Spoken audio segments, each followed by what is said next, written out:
Ladies and gentlemen, we are back live again for the second time today in our first race of the afternoon on this Homestead-Miami NASCAR race weekend.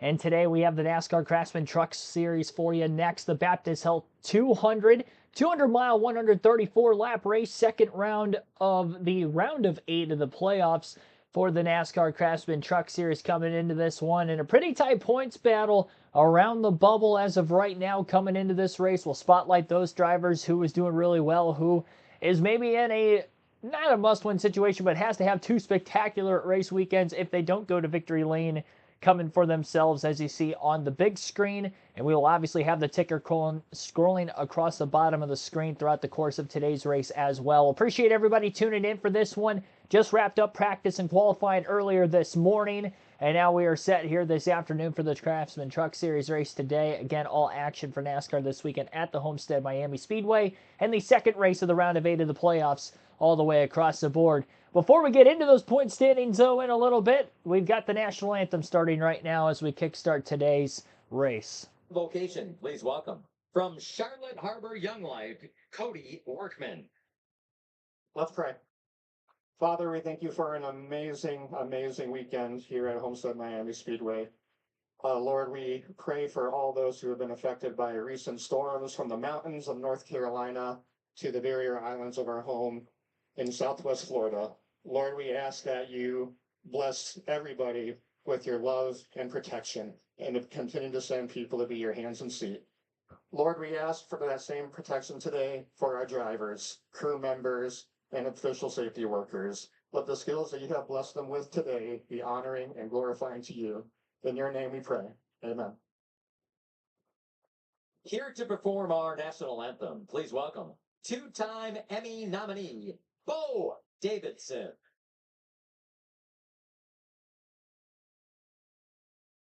Oh, say, can you see by the dawn's early light what so proudly we hailed at the twilight's last gleaming, whose broad stripes and bright stars through the perilous fight o'er the ramparts we watched were so gallantly streaming, and the rocket's red glare, the bombs bursting in air, gave proof through the night that our flag was still there.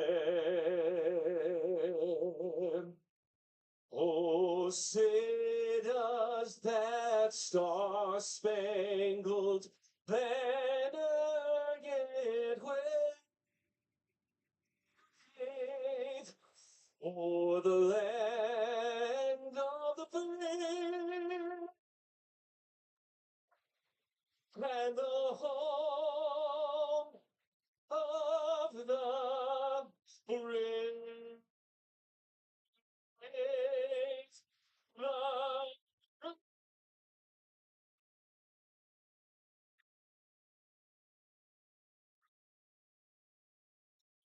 That guy's going all in on it. All right, we're going to go all in. Had locked himself into the playoffs with a win. His first of the season on that super speedway race.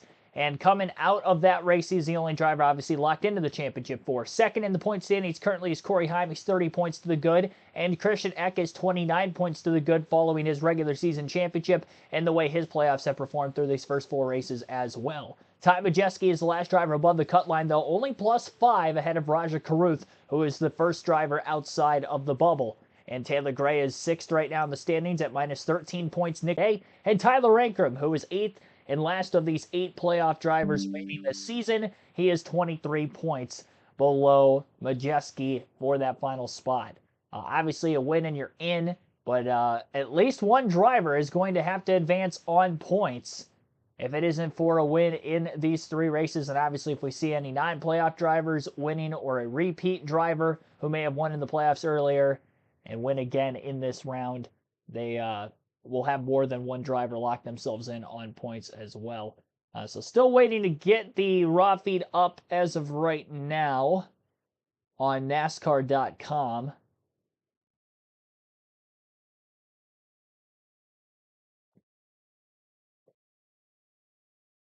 Try to go to a different page and see if they've got anything up yet.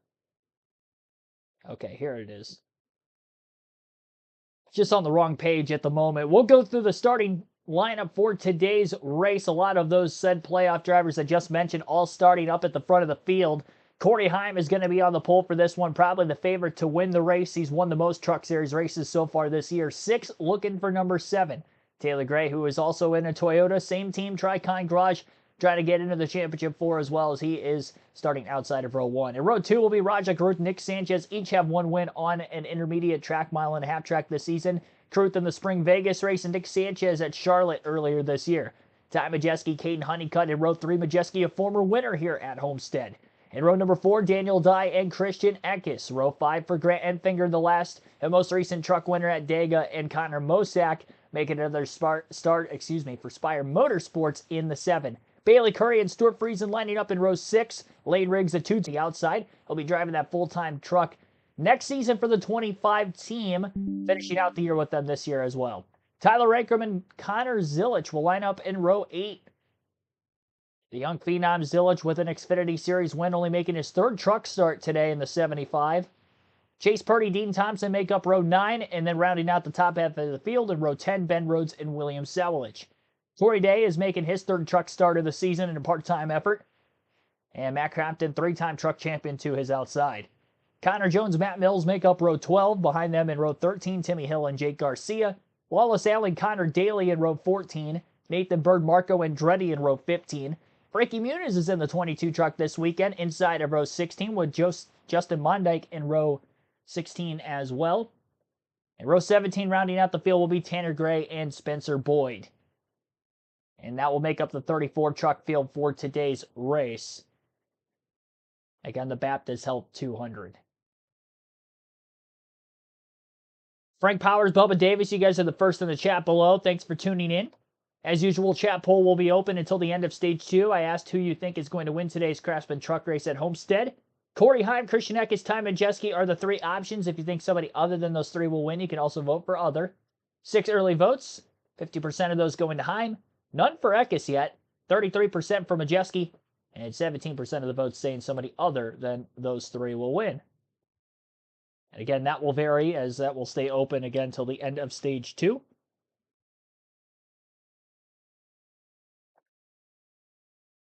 And we will have our diecast showing at the end of stage 2 per usual as well. So 2 races, 3 streams here today. 3 races in total this weekend. We will see the Truck, Xfinity, and Cup races each of the next 3 weeks as they round out their seasons. Homestead, Martinsville, round of 8 finale next week. And then, of course, the championship race at Phoenix. This is the last Saturday race for the Truck Series. The Martinsville and Phoenix races will both be on Friday nights. So this is our last triple header stream and last double header with 2 races in the same day this year. Let's make it a fun one. Homestead's a fun track. We're going to have ourselves a good race here this weekend, a good set of races. Seen some great races in the Truck Series history here over Homestead, especially in those season finale years. Thing I think of the most is the photo finish between Kyle Busch and Cale Gale at Homestead down the line. Cale Gale getting that win, pulling off the upset on who, not at that time, but now is the best driver hands down in Truck Series history, Kyle Busch. Most wins all time at least. No championships, but he hasn't ran a full-time truck season in his career, so we'll see if he does that maybe after he steps away from full-time Cup competition. I know he's teased it before, but that was also when he had Kyle Busch Motorsports. Obviously, he sold out to Spire Motorsports for them to expand in the Truck Series and their developmental program. And we see a couple of those Spire trucks trying to run for a championship here at season's end. Another one of which, that 7 truck being driven by Mosak today, made it to the Owners' Playoffs with a couple wins from Kyle Busch earlier in the season, though they were eliminated in the round of 10. The drivers eliminated in the round of 10 of the playoffs. For the driver standing side of things, Daniel Dye, who's starting 7th today, looking for another good run. He's had some top 10s on intermediate tracks this season. And then Ben Rhodes, the defending series champion, already out. At Miami Speedway, this is the moment you've all been waiting for. Please welcome Chief Executive Officer for Baptist Health Homestead Hospital, Ken Spell. Drivers, start your engine!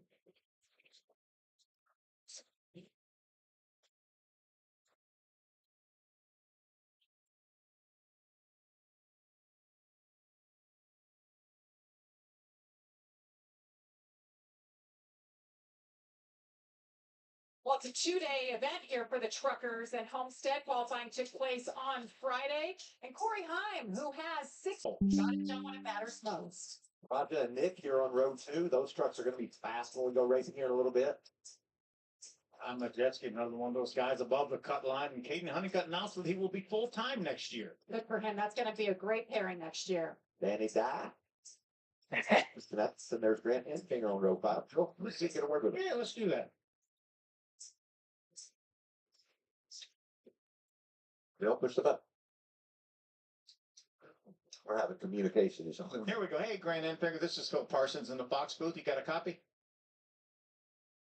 I do. I was wondering who had an open mic and keying up, but yeah, now I found out it's you and Michael. Well, that was a little bit of a miscommunication on our part. But anyway, how has this 3-week vacation has been for you since that huge win at Talladega, knowing that you're going to Phoenix to race for a championship? Vacation, I don't know about, but it's definitely a huge advantage for DRS first team. Not only to get our first win, but to lock ourselves into Phoenix. Allows us a little bit of extra preparation and allows us to be a little bit gutsier with our decisions today.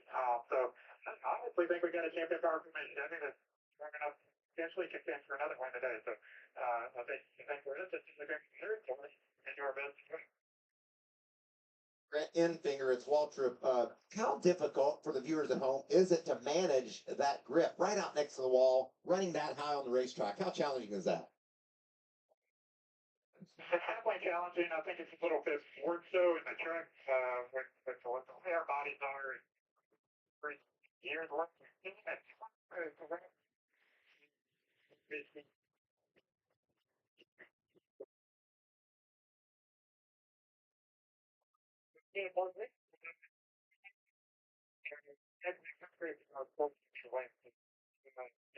managing that, it's another situation where we had a little bit of advantage this week. I can be a little bit more aggressive with that, but yeah, man, the truck is definitely, walking the line. Buddy, we appreciate you talking to us. Have a great day.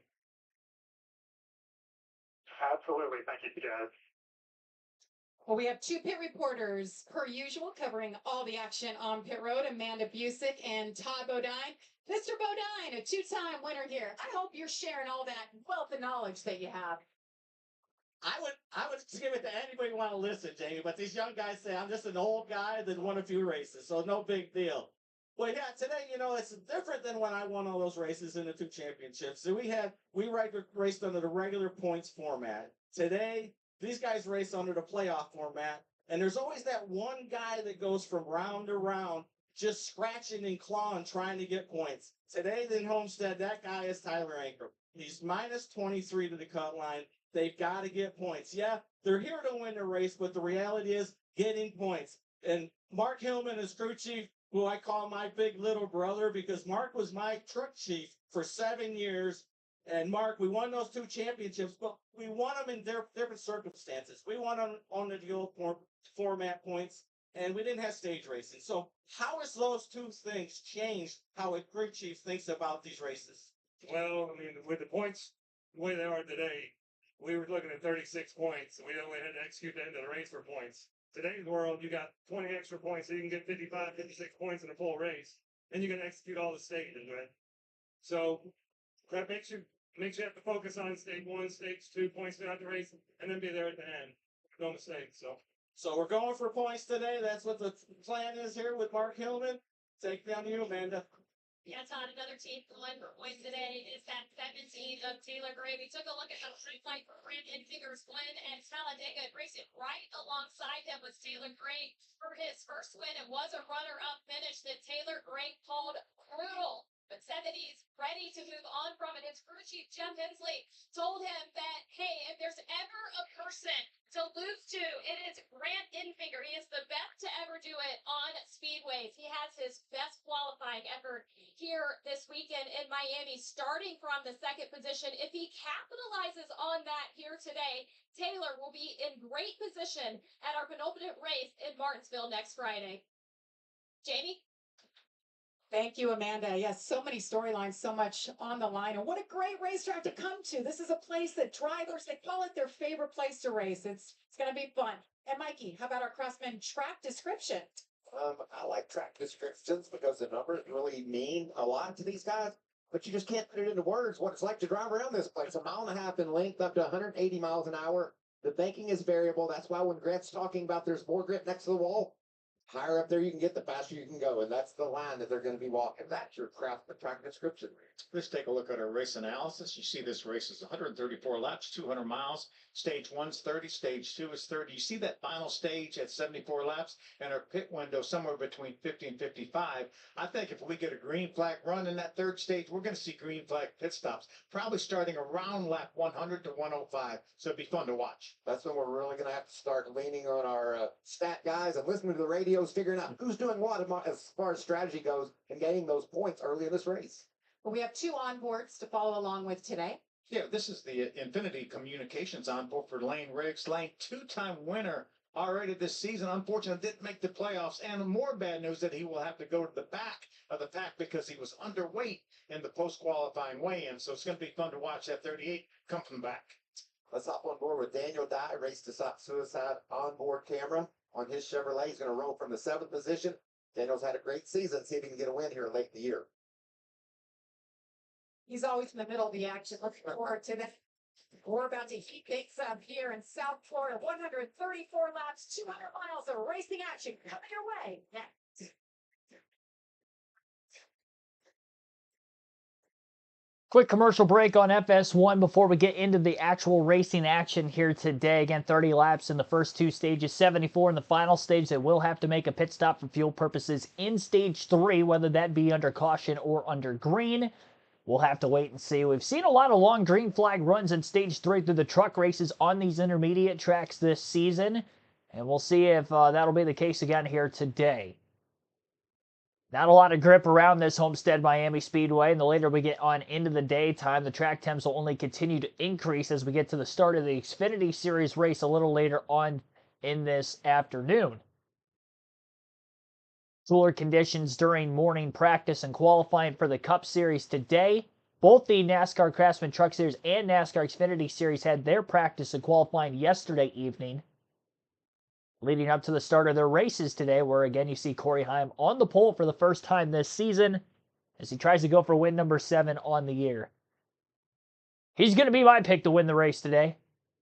And again, you can vote for who you think your pick is going to be for the win. And as of right now, chat is agreeing with me. Corey Heim leading at 36% of the votes. Also 36% for somebody other than those 3 in the poll to win. Christian Eckes and Ty Majeski each at 14%. So fairly even split there.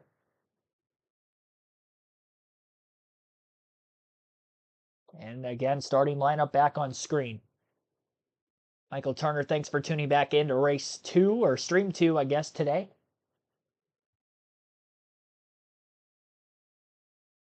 Only one driver of the 8 in the playoffs did not qualify in the top 10, and that was Tyler Ankrum starting mid-pack in 15th. The other 7 starting in the top 9 spots, including every playoff driver making up the top 5 positions through qualifying yesterday afternoon.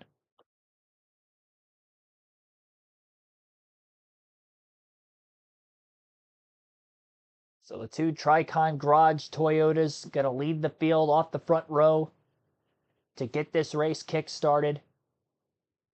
And with how short these truck and Xfinity races are, again, it makes it very, very important to get these stage points in stage 1. And to do that, you need to qualify well 30 laps on a mile and a half track, not going to be very long. It's only going to be about a 50. So Anchor being 23 points to the negative to start the day, and also starting outside the top 10 and behind every other playoff driver in front of him in the point standings. It is not looking great. We'll see what he can do.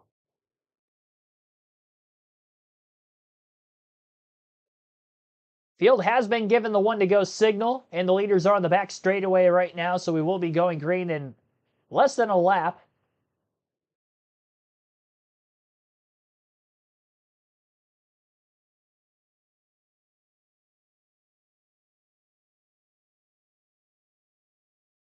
Majeski, the only Ford to qualify up in the top 10. And again, he is a former winner here at Homestead. He won the 2022 playoff race here,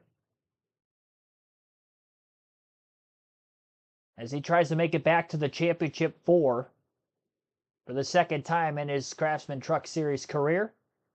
That 2022 season was the only time he made it. His teammate Ben Rhodes winning the championship last year, and Majeski, the only Thor Sport truck that is in the round of 8 of the playoffs. He's the only one to get into victory lane this season as well. 2 wins for Ty Majeski. Both on short tracks, though. Looking for more intermediate track success today. This low grip style racetrack does bode well for him, but as well as it does for a few other drivers who are starting up towards the front of the field, including pole sitter Corey Heim, who leads the field to the green, and we are underway in the Craftsman Truck Series race here at Homestead, the Baptist Health 200. A lot of blocking for Ankrum down to the apron of the racetrack on a couple of trucks in line just behind him as he didn't fire off well in the restart. Roger Caruth trying to block for third place as well, simultaneously down towards turn 1. He's 3 wide for third, all the way through the corner and now down the back straightaway. Sanchez in the middle. Honeycutt and Eckes get by on the outside of both of those trucks. The 7 of Mosack also looking to do so.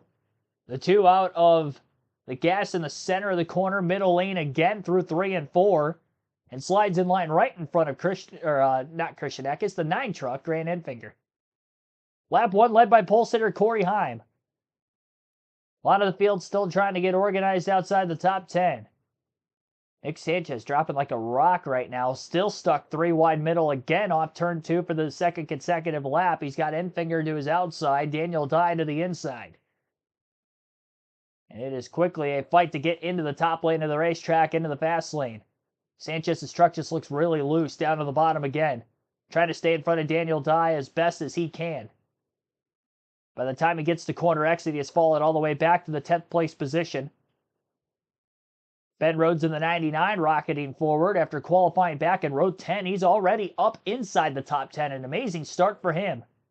Though he gets loose in the middle groove 3 wide, and Dye slips back to the outside of Ben Rhodes. 75 of Connor Zilich underneath him. It's just amazing when you get up off the exit of the corner how much momentum the outside has down the straightaway. Rhodes got not only passed by Daniel Dye, but Tyler Ankrum and Dawson Sutton as well. And after going from 19th to 10th on the initial start of this race, he falls initially back to 17th, losing 6 positions in the last lap to lap and a half. Top 5 on the initial start here. You got Corey Heim leading, Taylor Gray second, Christian Eckes third, Caden Honeycutt fourth, and Connor Mosack in fifth at the front of the field. Terry Wilson Jr., thanks for tuning into the stream also. Stuart Friesen also 12th to 6th. Battling Raja Caruth for position in 6th right now. Those two going back and forth a little bit. Caruth trying to take that spot. Caruth not as strong on the intermediate tracks in the second half of the season as he was in the first half of the season. First half of the season consistently running top 5. He still has top 10 speeds on these racetracks as he qualified there and runs there currently. But hasn't had that race-winning speed since back in the spring. Only 5 points below the cut line on Ty Majeski, and that's the driver he is beating right now by 2 spots. Make that 3 spots. Enfinger getting by Majeski for 8th on track. William Sowlich in the 1 truck. He'll be running full-time in the Craftsman Truck Series next year. He's currently on screen just inside the top 20. Several starts already this season for Sawulich. An amazing ARCA resume for him between last season and this season. Between running in the main ARCA series as well as the ARCA East and West series. Half a second lead at the front of the field for one Tricon Garage over the other. Heim over Taylor Gray. Gray moving up to Xfinity Series full-time at JGR next season. Has not won at the Truck Series level. Made his first playoff appearance last season and his first round of 8 appearance this year. Trying to go one step higher and make it to the championship board. Try to get that title before the season's out. Majeski side by side with Raja Caruth. So he was battling Enfinger for 8th, and they were going back and forth for a moment there. And I think when they caught Stuart Friesen, Enfinger had troubles getting around the 52. The 98 was able to get by him. And once he got clear of the 52 and broke away from the 9, he then had his sights set for Raja Caruth, a guy that he has to beat today. Again, they were the 2 bubble drivers coming in. Caruth knows that. Had a great run off the high side on the exit of turn 2. Crossover slingshot move to try to get back by Majeski through 3 and 4. Majeski runs the middle groove rather than the very top near the wall. Still gets good corner exit speed to clear again on the 71 of Caruth on corner exit. Majeski takes over 6th.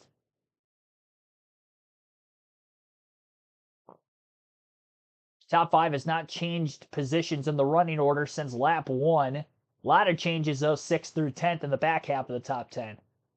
Heim has led every lap from the start. Lane Riggs has fallen back on this initial start as well, free falling now back to 25th.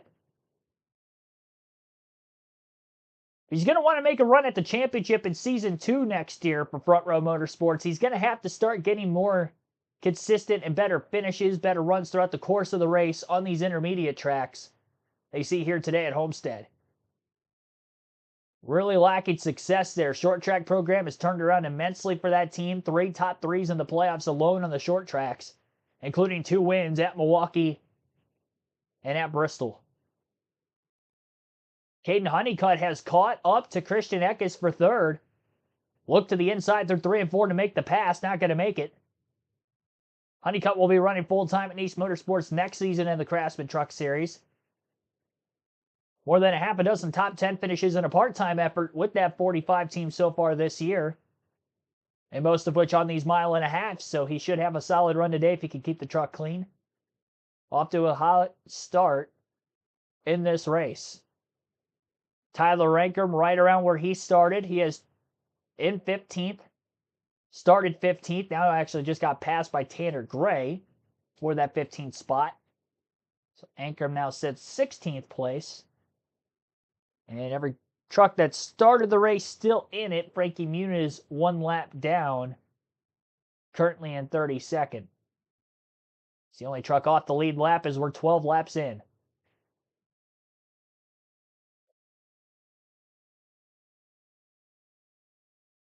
Little Pistons 117. Thanks for tuning in. He's pulling for Nick Sanchez for the win. So he probably voted for other in the chat poll. 21 votes are up now. And still a tie at the top spot between Corey Heim and other in that poll. 19% of the votes for Ty Majeski and 14% for Eckes. Majeski, after losing spots in the initial start, is climbing back up as he battles Connor Mosack for 5th to get back into the top 5 where he started. Both those trucks down to the bottom lane of the racetrack through 1 and 2.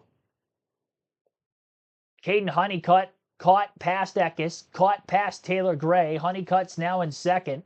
Eckes attacking to get back to 3rd on Taylor Gray to the bottom of the track. And he was not able to make that pass as we saw the leaderboard change on our screen, but not where he was at the end of that last lap. So Eckes still in 4th. Full screen commercial break as of right now on FS1. Lap 13 of 134. And again, only 30 laps here in Stage 1.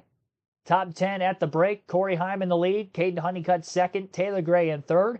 Christian Eckes 4th. Connor Mosack 5th. Ty Majeski in 6th. Raja Caruth 7th. Grant Enfinger 8th. Stuart Friesen 9th. And Nick Sanchez rounds out the top 10. You're listening live on KRC to the Baptist Health 200 for the Craftsman Truck Series at Homestead-Miami Speedway.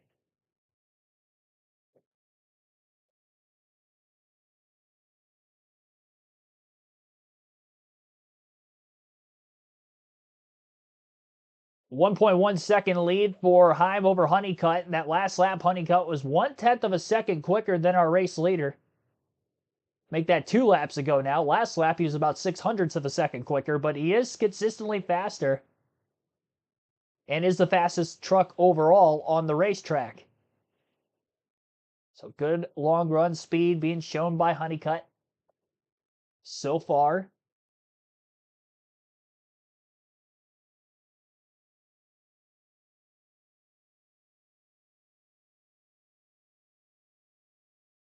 At last lap, 2/10 quicker again. And the lead is down to just 9/10 of a second now.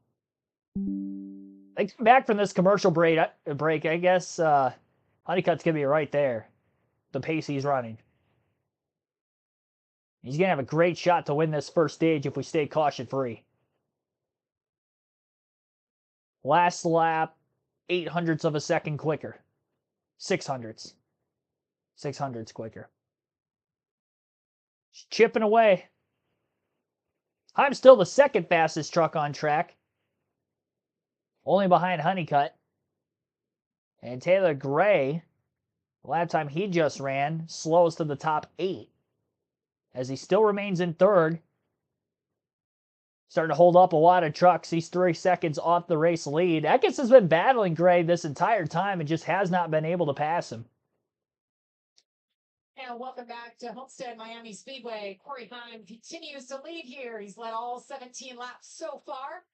13 laps to go at stage number 1. Little shuffling behind him.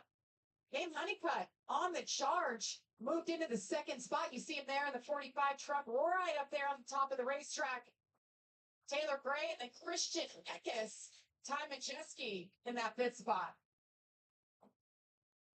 Last 5 laps. Second place Honeycutt. This beautiful number 45 truck has been faster than our leader, High, closing the gap. It's running higher on the racetrack. We've talked about it the entire time, how much grip there is up there. The progressive banking we talk about. He's running a little bit higher than Corey Heim and able to really make some nice ground up. And you know, if Corey Heim could sit there and lead the race a truck width off the wall, that's certainly a much better plan than scraping up along that wall. Those black tire marks on that outside wall aren't from running 1 lane below it, are they? That's right. And Honeycutt has nothing to lose. He's up there running high. He's going to try the bottom here, going 2. Looking around. You see in the pylons, 7 of our 8 playoff drivers are inside the top 10, including Grant Enfinger, highlighted in green. Honeycutt, Connor Mozak. And now Dean Thompson in the 5 truck in the top 10. Taylor Gray still making his way forward. Toddy's down on the bottom of the racetrack making moves. Yeah, Michael, that's one thing that is really interesting about what Tanner's doing. Everybody's up at the top of the racetrack, right? We know that that's what you want to do here at Homestead. Tanner loves his truck around the bottom. And if you can ramp the bottom of this racetrack, obviously there's no trucks down there. You're going to make some passes, and that's what he's doing. We've watched him drive to the front, looking good for Tanner so far. Like the various grooves, this is how you can move around. Make things happen at this racetrack. You saw there Todd talking about Tanner running low. He goes up to the top. That's the way it works here. I was watching Xfinity qualifying yesterday, and a lot of the drivers were running the bottom of the racetrack in 1 and 2 qualifying, and then like the upper middle part of the racetrack in 3 and 4, and that's on the same line. So often when we run here, we'll have this long green flag run like we are right now. And, when the handling start can overcome some of those, things that aren't working on your truck. You got to wait for those adjustments. I was noticing that it looks like Nick Sanchez's struggles have stabilized a bit. He actually gained a spot up to 9, and he's not losing any more ground. There's Sanchez there. We saw how loose. You can see it still is loose. Well, yeah, maybe it's not perfect. I'm not saying it's perfect. Talked in the top of the show about Nick Sanchez calling this racetrack home. Came here for the first time when he was 5 years old. I believe it was his uncle brought him here to watch a truck series race. And he went home and told his mom he wanted to be a race car driver. She Googled how to be a race car driver. And then by the time he was about 11 years old, he was racing go-karts in Miami. And look at him now. Arkham and Art Series champion. They've announced he's moving up to the Xfinity Series next year. Will race for Big Machine, the 48 car. It's doing a great job there with Pat New and Scott Borchetta, that entire team. So that leads us to wonder who's going to take over the two truck. And, you know, there's a lot of speculation. We love silly season, but what a great ride this will be for somebody next year. Well, I want to see Andres Perez go on that truck. Obviously, he won the ARCA championship this year for Rev Racing. That is Rev Racing with an agreement arrangement with Spire Motorsports. So I really want to see this kid, Honeycutt. Sorry, Bill. It's really close to the outside wall, and it's ground. To say, no plan on here. Well, Michael, you talked about Kate Honeycutt coming on strong. Look at him, goes to the top. Corey Heim right in the middle. Oh!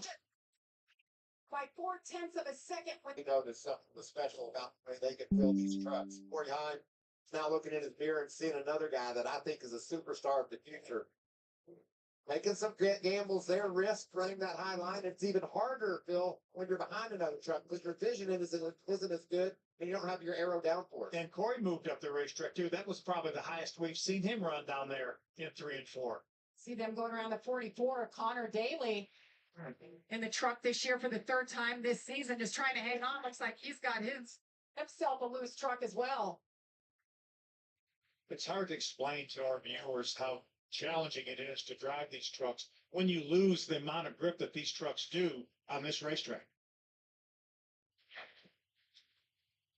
It's fun to watch Caden Honeycutt. We talked about his big announcement. And, you know, after he announced that he'll be full-time next year with his team, he said the holidays are going to be a lot more enjoyable. Just knowing that I'm there. And now the way he's driving, I mean, talk about the relief on this young man. Today may be his day, just knowing things are locked in and he's not competing for a ride right now. And we've seen him content this year. He had a couple chances to go to victory lane if things would have played out. How to all this. Let's just listen to the throttle for Lane Riggs in 1 and 2 as he goes down here. How much pedaling he has to do? Watch his hands.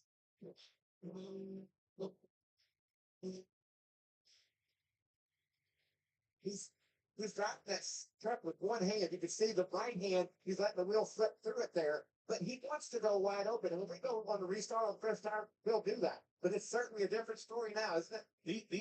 The pace right now is 3 seconds slower than what we were for the fastest laps early in the race. 3 seconds. Also love you saying it's hard for us to explain to the viewers at home. That's why I tried to get Grant to do it. Because maybe since he's doing it, maybe he could, but it's just really difficult to explain the talent of these racers.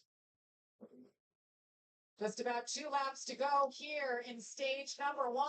How about that move by Sanchez getting around Raja? Again, that's another point.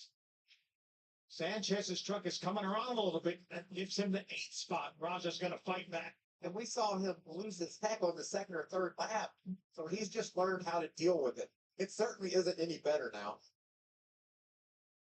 One of the many drivers, I'm sure, that can't wait for the green and white checker to come out, knowing the pit stops are coming. Adjustments to these trucks. 2 laps to go before the end of stage 1. Really good run so far. We mentioned Connor Mozak in the 7. This is the star truck. We've seen different personalities behind the wheel. We've seen different winners with this team. Yeah, Connor's finished in the top 10 in this truck. He's run some road course races for Junior Motorsports. Had a great 6th place run on the street course at Chicago earlier this year. He's also run some races for Nice Motorsports as well here in the truck series. Looking for him to go full-time next year, hopefully. Final lap here. Can Honeycutt close the door? Doesn't look like he's going to be able to do it. Corey Heim will pick up stage win number 1 at Homestead-Miami Speedway. Honeycutt 2nd, Ty Majeski, Taylor Gray, Christian Eckes, Grant Enfinger, Connor Mozak, Nick Sanchez, Raja Karuth, and Dean Thompson round out the top 10. Craftsman there, 11. Craftsman for Corey Heim picks right up where he left off. Starts on pole, has led every lap so far today. Can he hang on and get his 7th win of the season?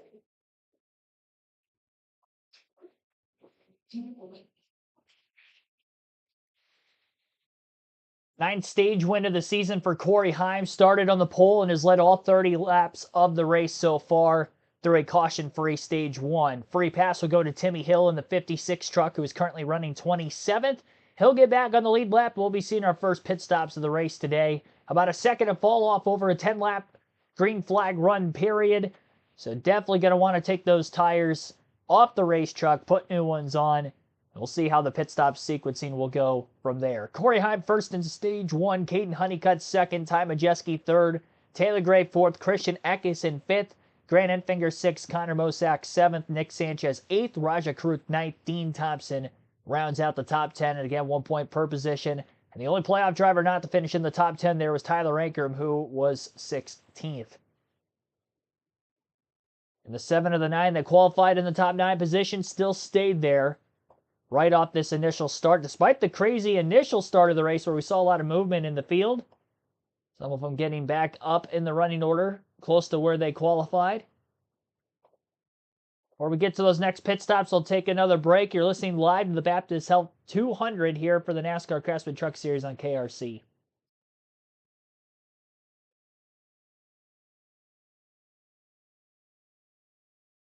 Twenty-six votes so far. Who do you think is going to win the Craftsman Truck Race at Homestead-Miami Speedway? Corey Heim leading the poll at 35%, dominating the initial start of the race. 27% taking somebody other than Heim, Eckes, or Majeski. Majeski at 23%, and 15% taking Christian Eckes. Every time I look at that poll, it's just getting tighter and tighter and tighter amongst those top spots. And again, you have until the end of stage 2 to vote, which would be lap 60, so a little less than 30 laps from now. That poll will close. But definitely be sure to vote. Be sure to hit the like button if you haven't done so yet as well. Our goal is to get to 50 likes on this race stream.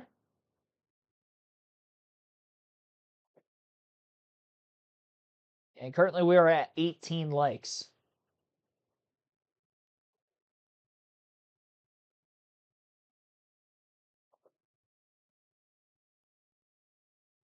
Oh, 59. Stage 1 is in the books. First round of pit stops coming up. Corey Heim gets those coveted 10 points. We're picking up that drivers in yellow. They need all the points they can get. A lot of yellow up there in that top 10. Tyler Ankrum, the only driver in our playoffs that did not get any stage points. Great run for Caden Honeycutt. That's just so impressive. Dean Thompson up from 18th to the top 10 in that stage. Good run for him. There's that 45. A couple top 5 finishes already in with a limited schedule for Caden Honeycutt. I think this is going to be a force to be reckoned with Phil Gould next year. Next year it's going to be fun, isn't it? Mm-hmm. Nice young man. I was looking at his stats. I mean, it's being part-time to jump in and out of this series is no easy feat. You mentioned the top 5 so far, but perhaps today maybe he gets that first win. But this is an interesting part of the race for me. What the comp between the crew and the driver is. You know, what is the driver reporting? How can Caden Honeycutt make that truck even faster than it is? His words and his inflection of his voice, the crew chief, he'll listen to that and decide how serious his issues are. Last night, Freddie Freeman's walk-off grand slam lit up LA as the Dodgers grabbed the opening game of the World Series in historic fashion. The Judge and the Yankees, they'll look to bounce back tonight in Game 2 at 7 Eastern on Fox. I watched most of it, fell asleep before the grand slam. Yamamoto for LA. Rode on for the Yankees. What a great pitch duel that was last night. I mean, I watched every pitch of that game. It was I talked about the comps. Here they come to pit road. Caden Honeycutt has to stop perfectly on his mark so his crew can go to work, and we'll see if they put a wrench in it. How serious the adjustments he needs is. See, top of the screen there, going to work on the right side. Could be 4 tires for everybody here, Michael. No one will gamble on 2 tires here at this racetrack. Tough. Levin Corey Heim started off this race a little too free on entry. But right before the pit stop, he said, don't change anything. The truck is coming to me. I like where it is right now. That's good for the long front speed for that 11 truck. Amanda? Yeah, that was a nice clean entry. Was good box by Taylor. Great. Went out on disqualified tires. You'll see new Goodyears going on that truck at the moment. Towards the end of that stage, Jeff Hensley said to him, keep digging hot. It is everything to put this guy in position for a championship shot in Phoenix. Jamie? Amanda looking up and down pit road. Love that. You can see a lot of wrenches, a lot of air pressure adjustments. But Corey Heim, no adjustments. So who got it right? We'll find out. Stage 2 was next. Biggest loser on pit road there, Ty Majeski falls from 3rd to 6th in the running order. He loses 3 positions. 2 spots gained for Taylor Gray, as he is going to be able to get back into 2nd. And that 1 spot lost for Caden Honeycutt drops him to 3rd for the restart. Slightly further up in the running order for the start. That could be a difference in trying to catch Heim before the end of Stage 2. We'll have less green flag laps in Stage 2 by the time we get this restart in. Quite a few caution laps with the stage break so far. Probably going to have about 24 or 25 laps to go to get to that lap 60 mark.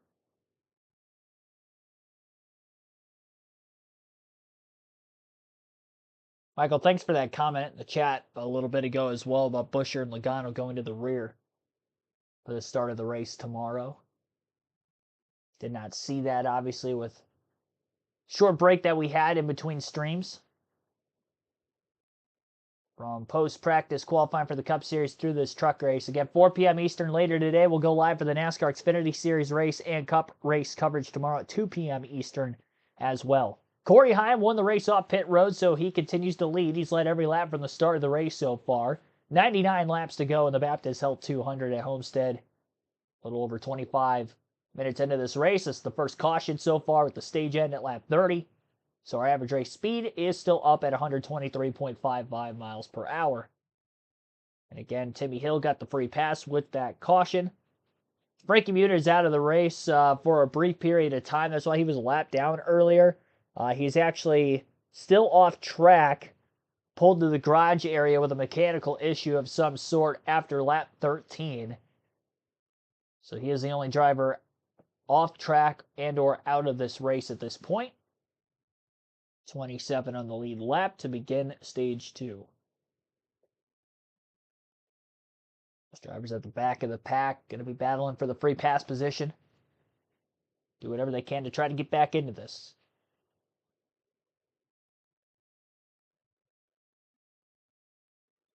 Congratulations also to Tyler Reddick for qualifying on the pole for tomorrow's Cup race earlier this morning. Fastest in practice overall. Qualified on the pole. He's going to be tough to beat tomorrow. We'll see what he can do. All the adjustments done, new tires put on, and we're ready to start stage number 2. Well, we mentioned there's one playoff driver that finished outside the top 10 in stage number 1, Tyler Ankrum. Let's get an update. Todd. Yeah, here with Mark Hillman, crew chief Tyler Ankrum. Tyler said the truck was just too free all the way through the corner. Didn't get the stage points you needed. What'd you do to fix the truck? We went down on the track bar and I pulled a pack around the left front, big air pressure swing. Took a pretty big Hail Mary in it. So. Well, that's what we see here at Homestead a lot, right? You got to send that thing out there, get the Hail Mary. Hopefully you got it fixed up for him. Yeah. Thanks. That's a lot of adjusting. I tell you that. We talk about putting a wrench in it. That's a kitchen sink. It's a factor too. Let's add that to the equation. Problems on pit road for Nick Sanchez. Yeah, bad news for Nick Sanchez. He was caught speeding. Let's take a look and see him pull out of his pits. See, towards the top of the screen, you can see the yellow and black truck Right there at the start line. He's out of the pits already. He's watching his tachometer. He said he did the lights like he's supposed to. Yeah, they were 3 wide for a moment. It's not nothing egregious. It doesn't look like. You saw him gain a little bit on Majeski, but here's the radio after he was told. No, I was on one red. Anything under, right? No way. Sounds like I'm eating section 7. How the hell did that? Whatever. Obviously frustrated with that, doesn't agree with the call. Pit road speed is 45 miles per hour, but there's a grace in there. Yeah, you get 5-mile-an-hour grace period, but they take it. every tenth of a mile an hour of that, and he goes by his tach. There's no speedometers in these trucks. We know that. He goes by his tach and he says 1 red. If I'm 1 red, and they do a pit road pass before the race to test all that, he said 1 red should be good. So he doesn't understand why he was caught speeding, but he's going to have to back off of that a little. 50.1 is all. I mean, 50.01. exactly. And you're out. You're Black and white. You're going to the back. Yeah. So Nick Sanchez ended stage 1 in 8th. He'll fall to the back of the lead lap trucks. That'll put him right now, it looks like 25th. So he's got a lot of ground to make up after that But mistake. that truck was crazy loose earlier, so if they made that truck better, and we saw how Tanner Gray was able to race through the field, there's a lot of grooves to pass here at Homestead, so still not out of it. See, Corey Heim, Taylor Gray. Taylor got out of off the pit road before Honeycutt, so we got a replay of the front row. We have You know what that? we have rankings of pit crews for the year. That 17 truck ranks at the top of the board for the year on pit road. Did well for him to get him back into the front row position here as he came out of the pits in second, gained 2 spots. Green flag back in the air. Corey Heim on the inside of row 1, just as he was the initial start of the race. And another block down to the bottom of the track there by Tyler Ankrum on Daniel Dye, just as he did on the initial start of the race. Not as far down to the inside, but still there. Taylor Gray trying to put a fight up with Corey Heim right now. Having that outside lane can be an advantage. And Christian Eck is going to work with the 17 to get by the 11 of Corey Heim. Heim loses the lead, falls to third. 3 wide, 4 wide now, middle of the corner around Dean Thompson. Caden Honeycutt loses a ton of ground on the restart. Tyler Ankrum still blocking Danny Dye down to the bottom of the track, and Dye sends him off into turn 1 with a little bump draft. I think he's tired of getting blocked. Eck is now trying to go for the lead through 1 and 2 on the outside of Taylor Gray, but they're side drafting each other, and they're slowing each other down. And here comes a run from behind now by Corey Heim as he's trying to take advantage and get back to the lead. Gray on the bottom of the track. Eck is up high. Off the exit of turn 4. Gray is clear. Shuts the door. Eck is crossover. Down to the bottom again. Gray leads the last 2 laps. Eck is clear into turn 1. Both trucks off the top lane of the racetrack. Clean air to the top now near the wall for Heim. And as they work their way up off the exit of the corner, it's Eckes who leads for the first time today. Grant Enfinger on the restart battles for 4th now with Ty Majeski. They're side by side behind the top 3. Gray drives it a little too deep on corner entry, trying to keep up with the 19 and keep the 11 behind him. Heim makes the pass for 2nd. After losing the lead, and these are the first laps Corey Heim has not led today. After leading the first 38 laps from the pole, 2 laps were led on that restart by Taylor Gray. The last lap was led by Christian Eckes. A lot of slingshots back and forth in that 4th place battle between Majeski and Enfinger as well. Enfinger was on the outside for a while. Now he's on the inside of the 98. Connor Mosak just behind them in the 7. Through 3 and 4, Corey Heim takes the race lead back from Christian Eckes. Eckes will stay on the outside. Bump draft time. Probably not going to try to look low to make the pass, I'd imagine, this time around. And Heim's actually going to go down to the bottom of the racetrack. Eckes towards the middle of the top groove. We'll see how this will work down the back. Eckes is going to have a huge surge of speed, but Heim's just that good. At this point in the race, that Eckes isn't going to get to within a truck length heading into the corner. Doesn't try to slingshot back down to the bottom again. Being a little on the patient side of things with him. I think Eckes is content with just running 2nd through this stage and trying to pick him back up again on the restart to begin stage 3. Assuming that we don't get a caution again in stage 2 like we did in stage 1. Half a second lead for Heim over Eckes already in 2nd. Taylor Gray 1.3 seconds off the lead in 3rd. Ty Majeski 2.2 seconds back in 4th. And Grant Enfinger in 5th. His 2.4 seconds off the lead. So top 5 in the intervals between them. Caruth after restarting in 6th, trying to get back to 6th as he battles his teammate, Connor Mosak. Heads to the bottom of the track through 3 and 4, can't complete the pass. Mosak doesn't run the top, but runs the middle. If he would have ran the very outside of the racetrack, there might have been a chance that he could have cleared headed into turn 1 with the momentum surge. But he continues to run the middle. Maybe he doesn't feel he can run the outside.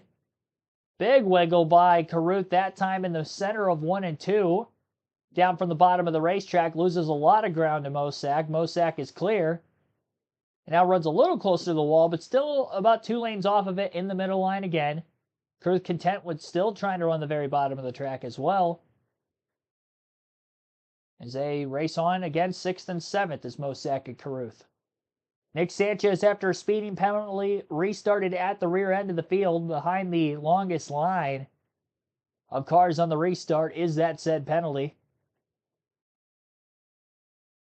Sanchez has worked himself up to 21st, last of the 8 playoff drivers. Anchorman 16th, still right around where he started today. Lane Riggs is up quite a few spots. He was back outside the top 20 at the end of stage 1. He was running as bad as 25th in this race on speed, and now he's back up in the top 15 at 15th place. So major adjustments made to that 38 in the right direction. Big slide job by Ben Rhodes. Got very loose off turn 4 in front of Dawson Sutton, I believe, in the 25.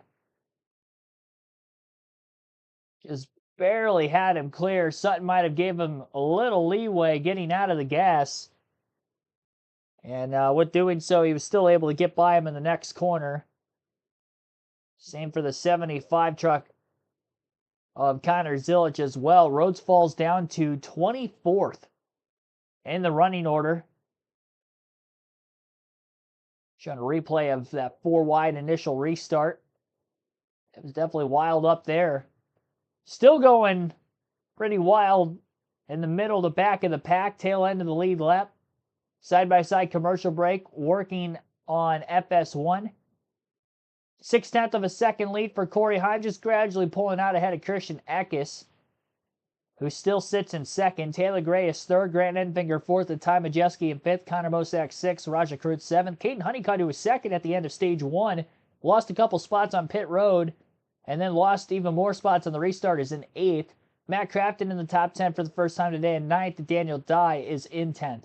And 11th is Stuart Friesen, Dean Thompson 12th, William Sowlich in 13th, Lane Riggs 14th, Tanner Gray 15th, Tyler Ankrum 16th, Corey Day 17th, Matt Mills 18th, Nick Sanchez 19th, and Connor Jones 20th.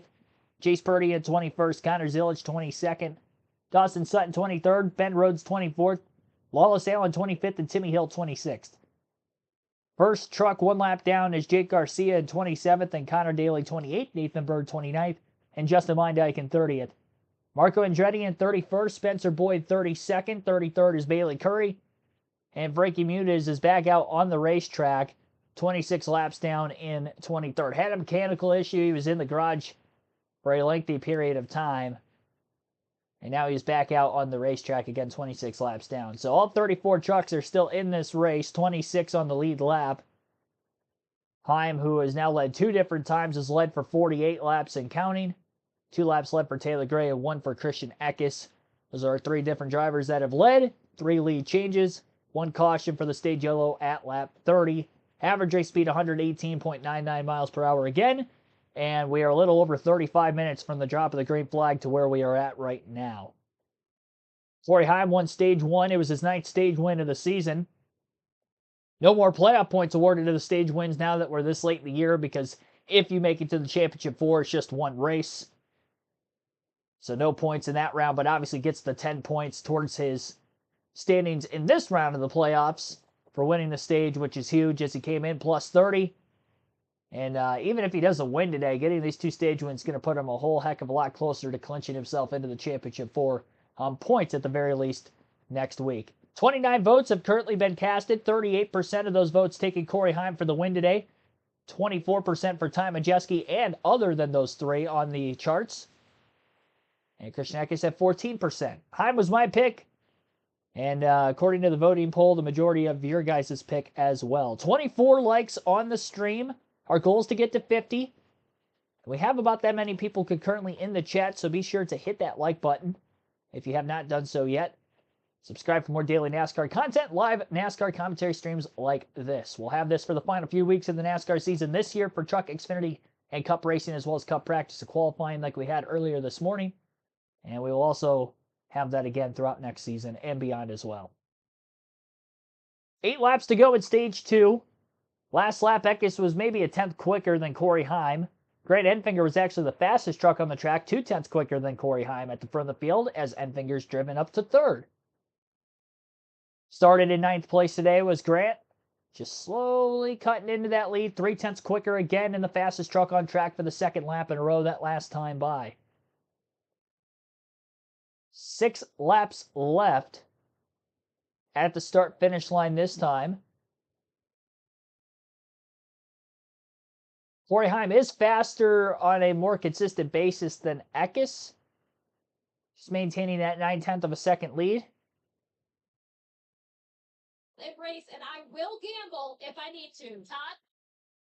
Christian Eggson 19. He says the better this one just a little snug off. That's one of the only trucks and drivers that we heard say that snug off. Not criminal is better. He's actually his times per lap is better, running Corey Heim down just a little bit. He's doing that, Todd. Match with him by about a tenth that last lap, and you can see that deficit is shrinking. I like hearing that. I'm a little snug off. I haven't seen anyone snug yet anywhere. Maybe he's able to manage that, keep that right rear tire cooler, and that's enabling him to run lap times a little bit better or the same as our leader, Corey Heim. Can you believe we already have just 5 laps to go in stage number 2? This race is flying by, Todd.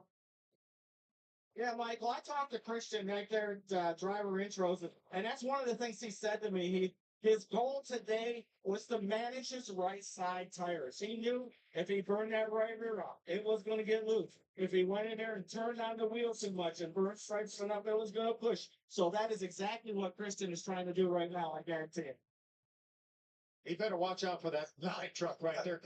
He can watch right out front window for him. But you see, this is exactly like we talked to Grant about when the race started. He could take more chances. Todd talked about strategies used. But watch how close he's running to that wall in turns 3 and 4. And nobody else is really willing to do that because they can't take the chance. And lap after lap, he's been the fastest truck. We talked about Tanner Gray and the move he made early in the race. He was running 8th in this second stage, got to that outside wall, pushed the envelope just a little bit. Now he's faded back almost outside the top 20.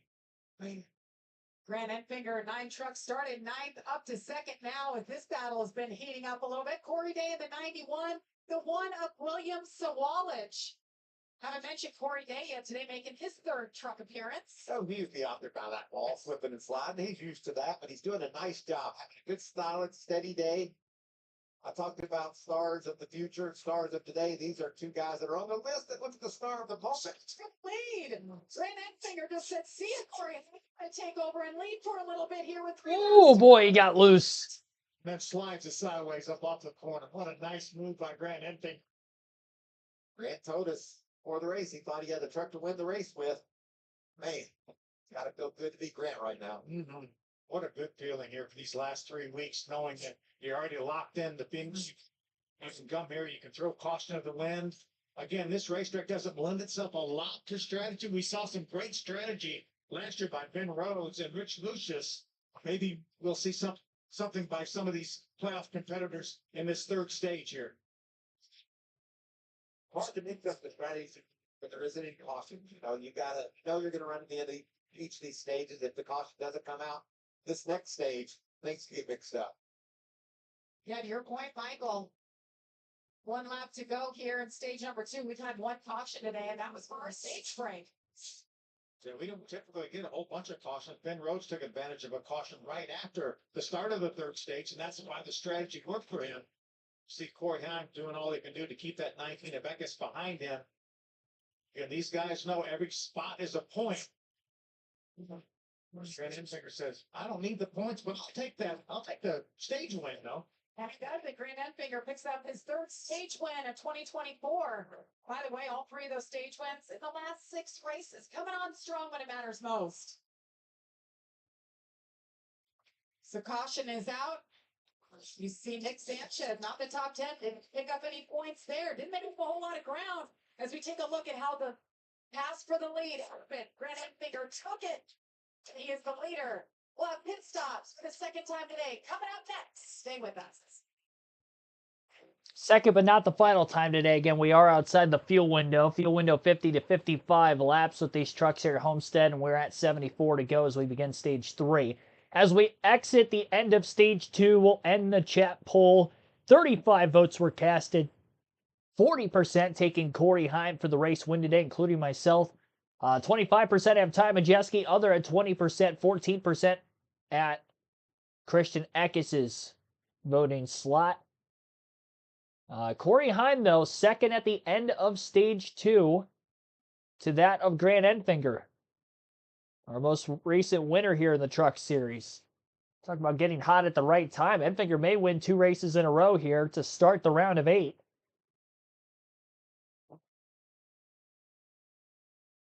So after Enfinger winning the stage, you mentioned already, Corey Heim second in stage 2, Christian Eckes third, Ty Majeski fourth, Caden Honeycutt got back up to 5th. Don't forget about him if he gets track position on this next pit stop. Taylor Gray falls to 6th, Daniel Dye 7th, Connor Mosack 8th, Raja Kruth 9th, and Matt Crafton in 10th. We haven't seen the points as they have ran throughout this race so far today on Fox's graphic. I literally haven't seen them show it once this entire race. So I have no idea what it looks like going into stage 3. I would imagine they're going to have to show it at some point. I'm surprised they don't just have it up there at all times like they do with the Xfinity and the Cup races on NBC. But again, that's NBC versus Fox, and we all know that there's a discrepancy between the two. But needless to say, that would add a little bit more to the broadcast.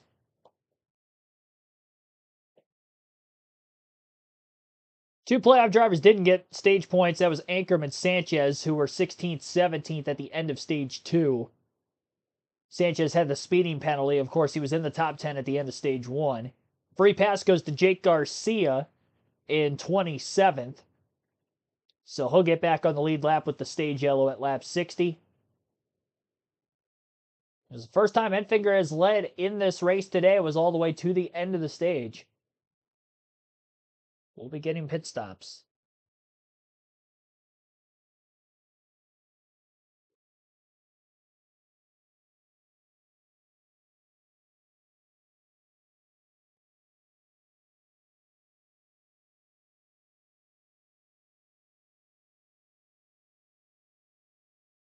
Wait to see them come back from the commercial break. Here we go. Beautiful day here in South Florida. It's hot.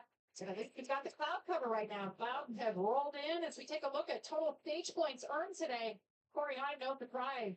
19 of 20 points picked up. Caden Honeycutt in white because he's not in the playoffs, and then all the playoff drivers there in yellow. Yeah, how about Taylor Gray, though? He came in here below the cut line, 12 points. He had the most of the drivers below the cut line.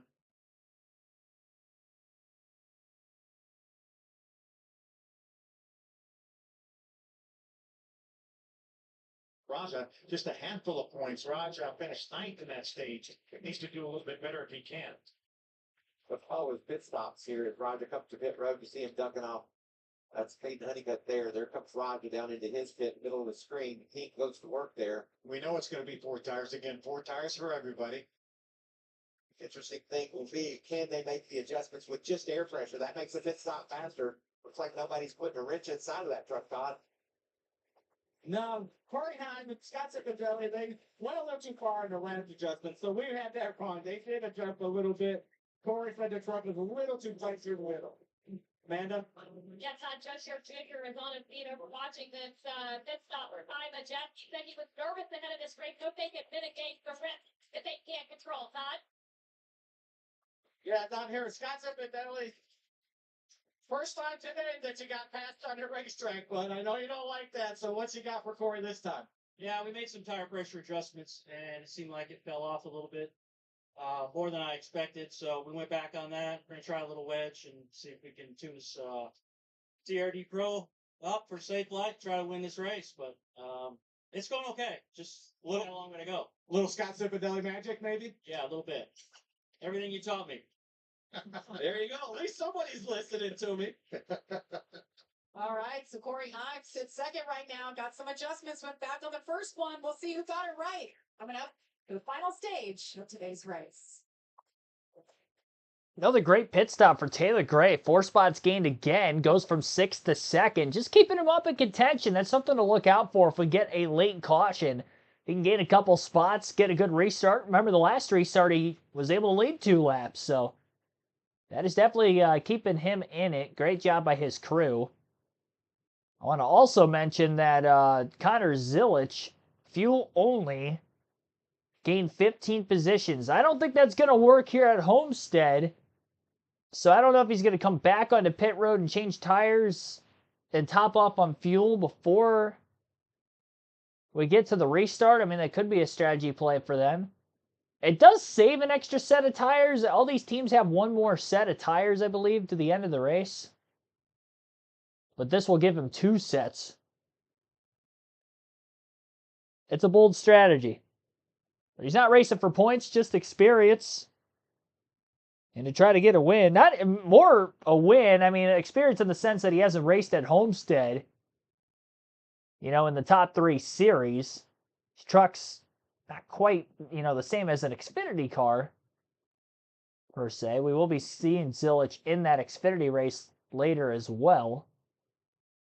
Driving the 88 yet again. I believe he is in the field this weekend for JRM. 70 laps left. Again, working our second caution. Both yellows during the 2 stage ends so far in this race. We'll take a quick break. Again, you're listening live on KRC.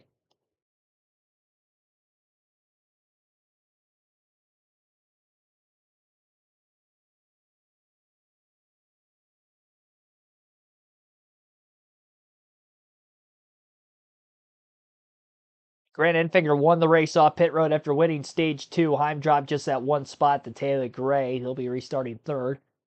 Better stop for Caden Honeycutt's team as he still remains in 5th. Need to get better at the restarts as Caden, though, if he's going to want to stay in contention and try to win this race. Lost some positions on the initial start, lost some positions on pit road and during that last restart. He wasn't able to recover like he did back at stage 1.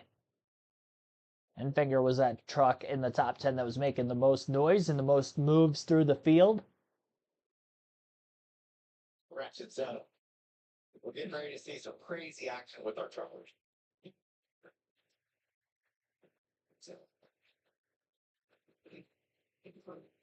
And we welcome you back to NASCAR Craftsman Truck Series Racing from Homestead-Miami. Jamie Little, Phil Parsons, Michael Waltrip, Amanda Busick, and Todd Bodine with you on this beautiful, sunny, but cloudy afternoon. A lot of play on top, a lot of action so far as Grant Enfinger picks up stage win number 2. Taylor Gray behind him, Corey Hyman, the 11 behind him, as we get ready for the 3rd and final stage of today's race. Yeah, or great pit work by Jeff Hensley's bunch for Taylor Gray. Picked up 4 spots again. Yes, sir. You nailed it, Phil. That team's been on it. We're going to choose them up, go racing.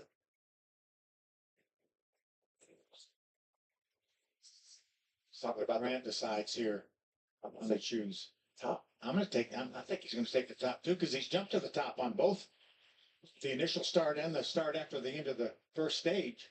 Caden Honeycutt, you see there on row 3, he went to the top, and that truck was really fast in that stage. He just got a terrible restart and dropped back almost outside the top 10, except for a rebound and rally, and now he's up on row 3. So 66 laps completed, 68 laps to go. And that is Corey Day. We talked about him, and he had come in and pitted before that round of pit stops because of this. Yeah, we showed him racing with that orange and black truck of Sawallich and Matt Mills, and just before this happened, then he got the ball and he came to pit road a little bit before pit road over, and that's why he will have to restart from the back of the pack. But Federer, be safe and sorry, make sure he doesn't cut a tire down while riding around it for 2 laps under caution, waiting for pit road to open. Yeah, they knew it was going to be a lengthy pit stop anyway, getting those filters pulled away. So it's just a good call there, getting them pit road early. So Corey Day will restart 26th. He's with McAnally, Hilgeman Racing, also Hendrick Motorsports, as you see the HendrickCars.com logos on there. And, you know, there's a lot of speculation where we're going to see him next year, so we'll have to wait and see. Meanwhile, let's listen in on Ty Majeski's radio. And that's one of the strategies we get involved. We're looking for between laps 5 and 99 to fit here. They got aware of what their reserves. If they look like they're going to fit. Thank you, Joe Shear. Reason why Joe Shear, we go green flag racing. Green flag back in the air. Enfinger taking the outside lane for this restart. We have taken the leader on the bottom, and Christian Eck is banging fenders as he tries to get to the middle, 3 wide on the 9, and there's a tire rub now for Grant Enfinger as he exits turn 2, and he is losing ground. And he is probably going to have to come to pit road, otherwise that tire is going to go flat. Can't be thrilled with the move that Eckes made there if I am the driver, the number 9. The good news is he is in the championship 4, but still, I mean, he had a shot at the win. And now that's going to be pretty much nullified. Taylor Gray, after that contact between Eckes and Enfinger, had gotten to the lead on the bottom of the racetrack. And he has led the first green flag lap of Stage 3, just as he did Stage 1. Eckes slow, trying to keep his truck down on the bottom of the track as the left rear tire is continuing to fade away on him. It is going flat. He is definitely going to have to pit this time. You see it visibly losing air. And Christian Eckes now trying to run down the 17 for the race lead. Doesn't look like the 19 truck was hurt too bad. Enfinger still stays on the racetrack. Evasive maneuver headed down into turn 1 by Eckes to the bottom of the track. And clear high. Up off the exit of the corner with the slide job. Taylor Gray going to get underneath them with a crossover. Side by side, back straightaway. Longer they run door to door. Here comes Corey Heim. Closing in on these 2 trucks behind. And Ty Majeski in the 98 also hanging with Corey Heim as well. I haven't talked about him much today. Lane Riggs quietly up to 5th place. He was 25th on speed all the way back in Stage 1. 4 cars under a blanket for the lead. Eckes out in front leads that last lap at the line. Little push at the end of the front straightaway by Heim on the outer lane. Down on the bottom is the 98 and the 17. Heim to the outside of his teammate in the 17 for second. He'll be clear on the back straightaway as he drafts behind Eckes. Gray pulls up in line to cut off the 98. Back to the outer line as they enter turns 3 and 4. Now it's Heim down to the inside of the 19 for the race lead. And the 98 looking for third also underneath the 17. Simultaneously, the top 4 side by side as they exit turn 4 down the front straightaway. Side drafting on the bottom. And a launch down to the inside on the white line into turn 1 for Corey Heim. He is going to clear. Majeski did not clear for third on Gray. So handful of laps into the restart, 2 consecutive times for Corey Heim and Christian Eckes, but in time, who was the latter of which to get to the lead on both occasions. And Grant Enfinger, who won Stage 2 and restarted in the lead to begin Stage 3, an unscheduled pit stop after a left rear tire going flat from a tire rub after contact with Eckes initially on the restart headed into turn 1 when Eckes tried to make the 3-wide move up the middle.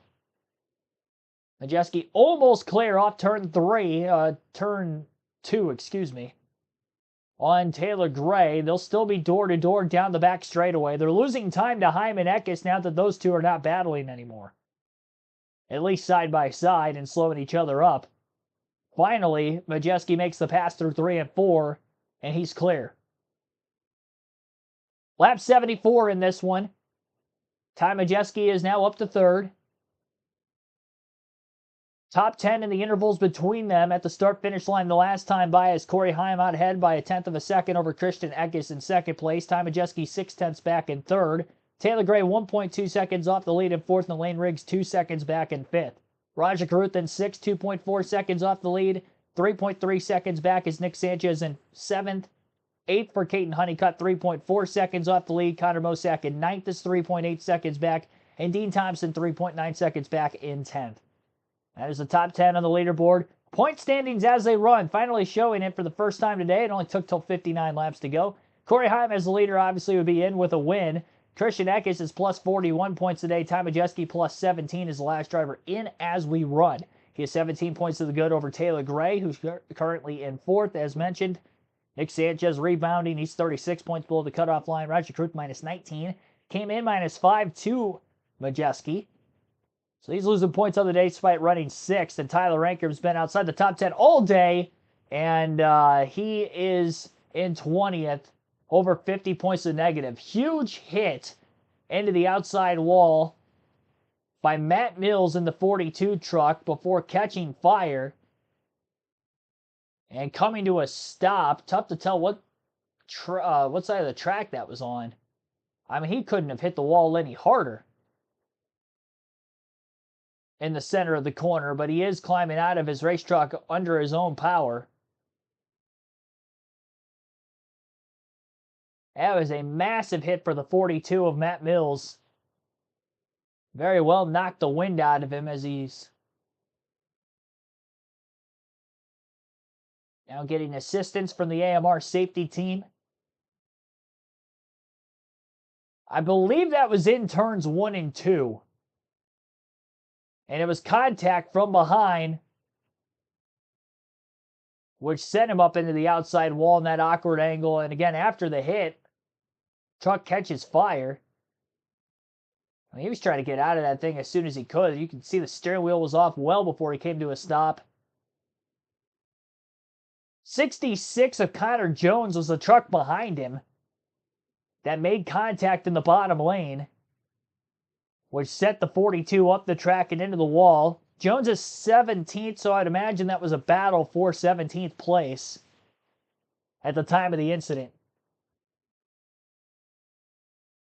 So our first incidental caution of the day, and this will put us just inside or right around the fuel window to make it to the end.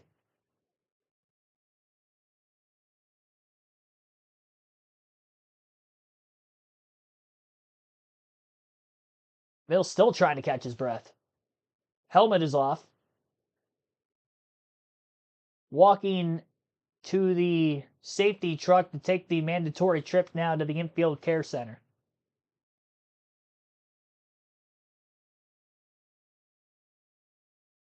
Pit road is not open yet. By the time we go green, we should again be inside the fuel window to make it to the end. Definitely going to want to save as much as you can under caution, especially post pit stop when you top off on fuel, just to ensure, and also in case we get any overtimes in this race as well. So 57 laps to go. Again, our first caution. We didn't get the diecast showing during stage 2 out, so we'll do that under the caution right now.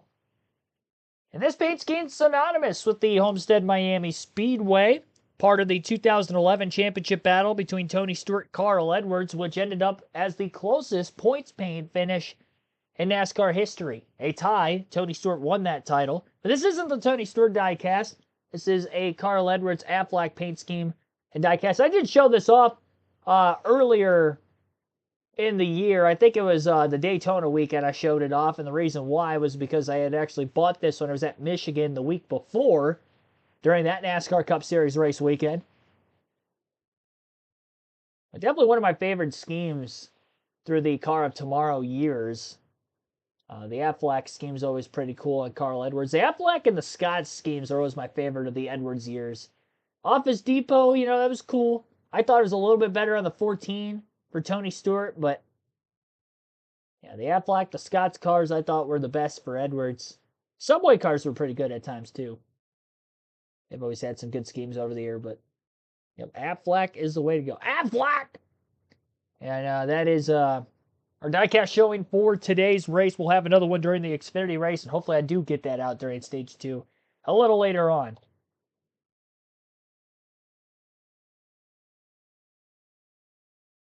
$27 likes on the stream. Be sure to hit that like button. That's a big caution for Grant Enfinger because he does get the free pass and is back on the lead lap.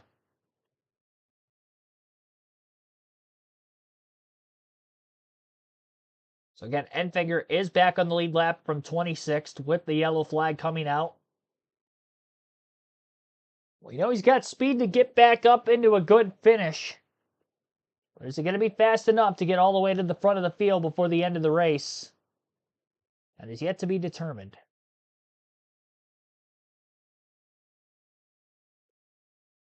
And for the third time today for the incident between Matt Mills and Connor Jones, NASCAR just announcing Connor Jones in the 66, a 2-lap penalty. You see it there for reckless driving and for intentionally wrecking Matt Mills. Yeah, not only, as we're going to take another look at, you see the 66 running in the back of Matt Mills, not only can NASCAR see this video, they also heard his radio communication that we listened to as well. So I believe I parked. I believe I just tell him it's taken out of the garage. There's no call. There's no reason for that in this ordinance. People spend too much money, spend too much time, too much effort to just take somebody out like that. Plus, it's dangerous. And then try to justify it. Just a hard hit too. Yeah. So Matt Mills' day is done. All right, this will be interesting because I believe our pit window now, Michael, Phil, you think It's open. It's open. Remember, we saw what Ben Rose did last year. I mean, it was a Hail Mary. He came in right about this almost exact lap, within a couple laps of right now, and he was able to make it work and finish second and made it to the next round of the playoffs of Championship 4. But he also got beat by trucks that racetrack and pitted under green if this race goes green from here on out. You see, somebody's going to do a Hail Mary. all right, Third- like Greg. More than Riggs. somebody. Yeah, Nick Sanchez, playoff driver there. and they're gambling on the caution flag not coming out again. Because if it does, and everyone else comes in and puts 10, 20 lap pressure tires, then they're going to be in serious trouble. Big adjustments for Nick Sanchez right there.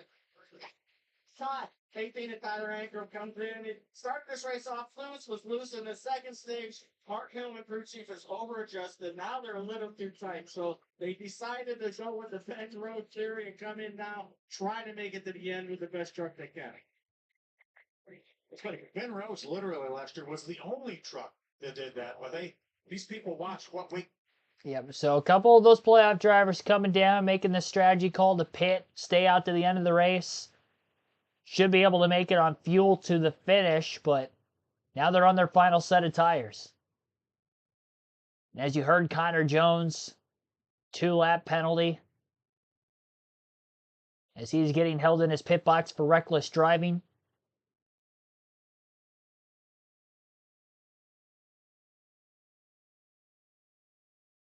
Maybe a fine coming later into next week as well. So that means we'll have 25 trucks on the lead lap on the restart. Obviously, Matt Mills done for the day. And we'll likely end up with a last place finish because Frankie Muniz, who is 26 laps down, has enough laps to catch him before the end of the race, of course. So some split strategy there. Ben Rhodes, notable driver on this strategy call. 2 playoff drivers, Nick Sanchez, Tyler Ankrum. Lane Riggs, who is higher up in the running order than any other driver that just hit pit road, also pitted. He will restart in 22nd. So a few lap trucks also coming in. Interesting to see how this race is going to shape up. And Corey Heim.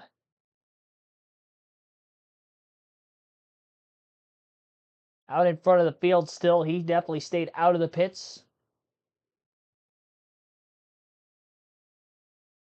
And we're going to see those drivers on the fresher tires, by the way, really try to rocket through this field as quickly as they can.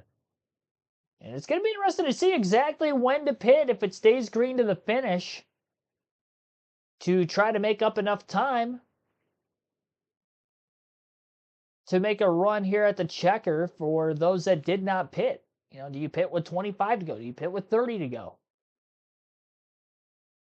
I would imagine being one of the first cars on the pit road is going to be more beneficial, knowing the tire fallout that we've seen so far in this race. About 10 laps into a run, we lose about a second. I would imagine that would be consistent as well. If you have 20 lap fresher tires and those that pit right now and are trying to make it to the end, you're going to be about 2 seconds a lap faster to try to make that time back up. Traffic obviously not included in that. We saw that in the Cup race last weekend. Christopher Bell on fresh tires trying to catch Joey Logano and a couple others, Daniel Suarez and some that were at the front of the field on fresher tires at Vegas last week. Though the difference in laps on tires here, we see more fall off at Homestead than what we do at Vegas. Last repaved reconfiguration at Vegas 07. Again, 2003 here at Homestead, so a slightly older surface in Miami. We'll take a quick break and then get you to this final stage. You're listening live on KRC to the Baptist Health 200.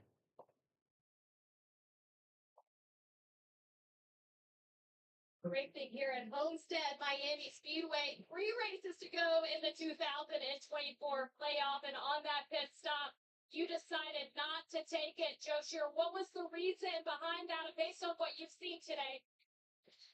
Well, we got a pretty good truck that's capable of winning the race, and pull up on tires is too much here, so I don't think that's the play. That's just a gamble. They're gonna gamble. So we're gonna do safe deal and go for the win here. Todd? No, Capella, lane Kershey, lane race. Now, you got those 2 wins in the bank. You took a little gamble here. What's you doing? Yeah, I felt like we just need to get a little bit off strategy from those guys. I feel like we got a good truck, got a good read how it is in dirty air coming from the back all day, and just made a little adjustment right there, and just try and drive by them, and then play it out from there for the rest of the race. So just got got to do something different sometimes. So we're having fun. Lane's having fun. First time here, he's doing a badass job. So it's gonna be a fun day. He's a good wheelman. Booth? Dylan Capello has done a great job. I guess that's us. Thanks, Todd. Yeah. Done a great job with his driver lane rigs. Found victory lane twice already this season, and it's been so fun to watch. And they do. They have so much fun together. And Joe Shearer said it perfectly. Those guys took chances. That's exactly what it's all It's a about. gamble. What did Rich Lucius do a year ago? Made the call of his career, I think, and it won him a championship. So there's so much on the line. You've got to mix it up sometimes. We know that it's a gamble, and the fastest structure of those first 4 you see right there been that way all day long. But you never know what might happen. Well, Grant Enfinger, we showed that he had the contact with Christian Eckes, had to come in and pit, went a lap down. Well, he got the free pass there, so he's back on the lead lap. They'll restart 23rd. And I'm looking at the drivers who just came in and took that gamble. Chase Purdy back at 17th, the first one on fresher tires. As Corey Hunt, Christian Eckes laid on green flag into the air once again. Man, they block, don't they? Tanner Gray, that was him in the black and white truck number 15 up in the mix. Started in the back of the field today. They switched work on it. Haven't talked a lot about him though through the second stage. Corey Hunt showing that he is number 1 when it comes to restarts. Great job there. As Ty Majeski, they made those adjustments to the 98. And he takes the lead from Corey Hunt. We only had 9 green flag laps on these tires. When we restarted here, Tom Majeski's trying to take advantage of those cold tires without a lot of laps on them, try to get that lead, but I don't think Corey Heim is playing with it. Nice corner exit from reaches him pull ahead of Ty Majeski. Christian Eckes back in 3rd, and Raja Cruz right there on contact. Again, Raja gets into the 19. Eck is being extra aggressive. See that truck in green, Grant Enfinger in the 11th spot. He got the free pass. Remember, after that green flag pit stop, he got the free pass, and he's back on his way back towards the front. But you got to keep your eye on Lane Riggs. You talked about Phil at the start of this race, Tanner Gray with 1 lap fresher tires. Well, this is what 9 laps look like. Holy cow, what moves he's making. This truck will grab the lead here easily with a lap or 2. It's like a video game watching him on board. Remember earlier what his throttle sounded like? Oh, he's got it all the way down now, and he is hauling. Yeah, but he'll be in the lead by the time they get back to the start finish line on this next lap. Same situation for everybody else. Nick Sanchez, everyone else has stopped to get fresh tires. They will be moving towards the front as well. You know what? I love that we're able to show the viewers at home what new tires look like. Yeah. This is it right here. Woo. Corey said, I'm not going to block. I'm too slow to block that truck on new tires. New leader, Lane Riggs in the 38. Just heard from his crew chief, Dylan Capello. Said his driver's doing a great job, and yes, he is. To the lead for him for the first time today over Corey Hunt. Now, right now, Dylan Capello's Lane Riggs are saying, please, no more cautions. Please, no more cautions. Because he knows that those drivers that did not pit on that caution flag, they come to pit road under green, and they will get fresh tires, and they will be coming. And I think it's also a little bit reasonable to think, as you see other guys march through the field, Grant Enfinger there with Connor Mosai, I think it might be interesting to see if Riggs lays off the pace a little bit. Or, it saves a little bit of fuel, saves a little bit of tires, so he's good all the way to the end of the race. How many laps do we need? 3. Still trying to work on different numbers here. You're saving everything you can.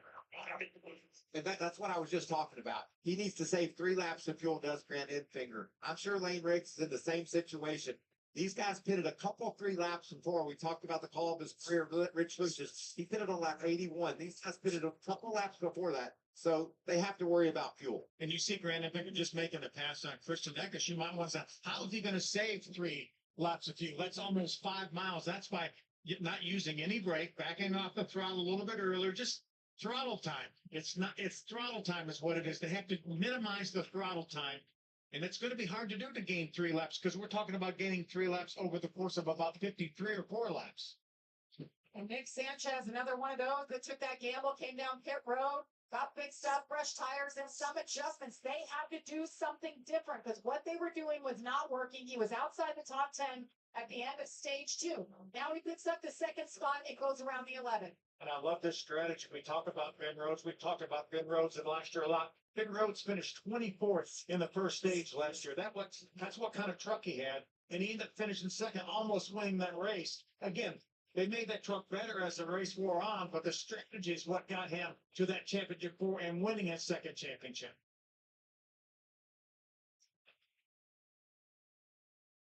See Ben Rhodes there. I know, so disappointed when he was eliminated the championship. But he was a happy guy today on pit road. Both of his little babies here, his wife, all supporting him on pit road.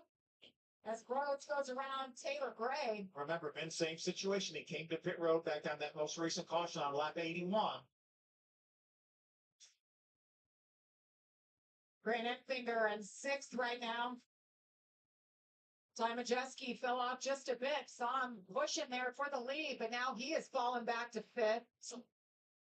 Yeah, Ty Majeski's going to be no match to these trucks that have pressure tires. Grant Enfinger will make quick work of this, I would assume. Yeah, he's running second, if you will, Corey Heim, on the same strategy. So we're going to see a lot of comers and goers here over the next 40 laps or so. Working lap number 91, 43 laps to go. Our leader, Wayne Riggs, he's leading the race and breaking cameras.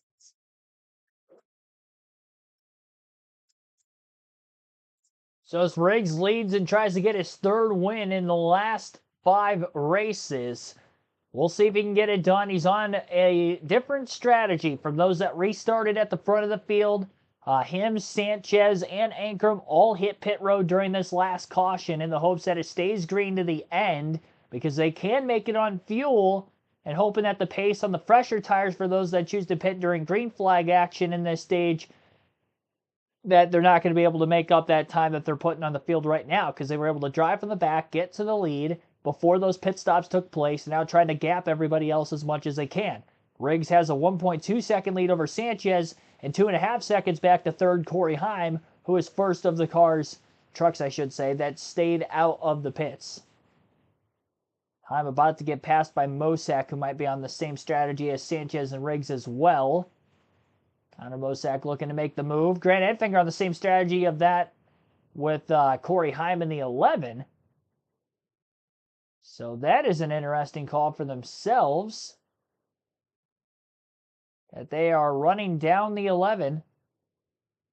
7 of Mosak taking the line away from Enfinger as he makes the pass on Heim.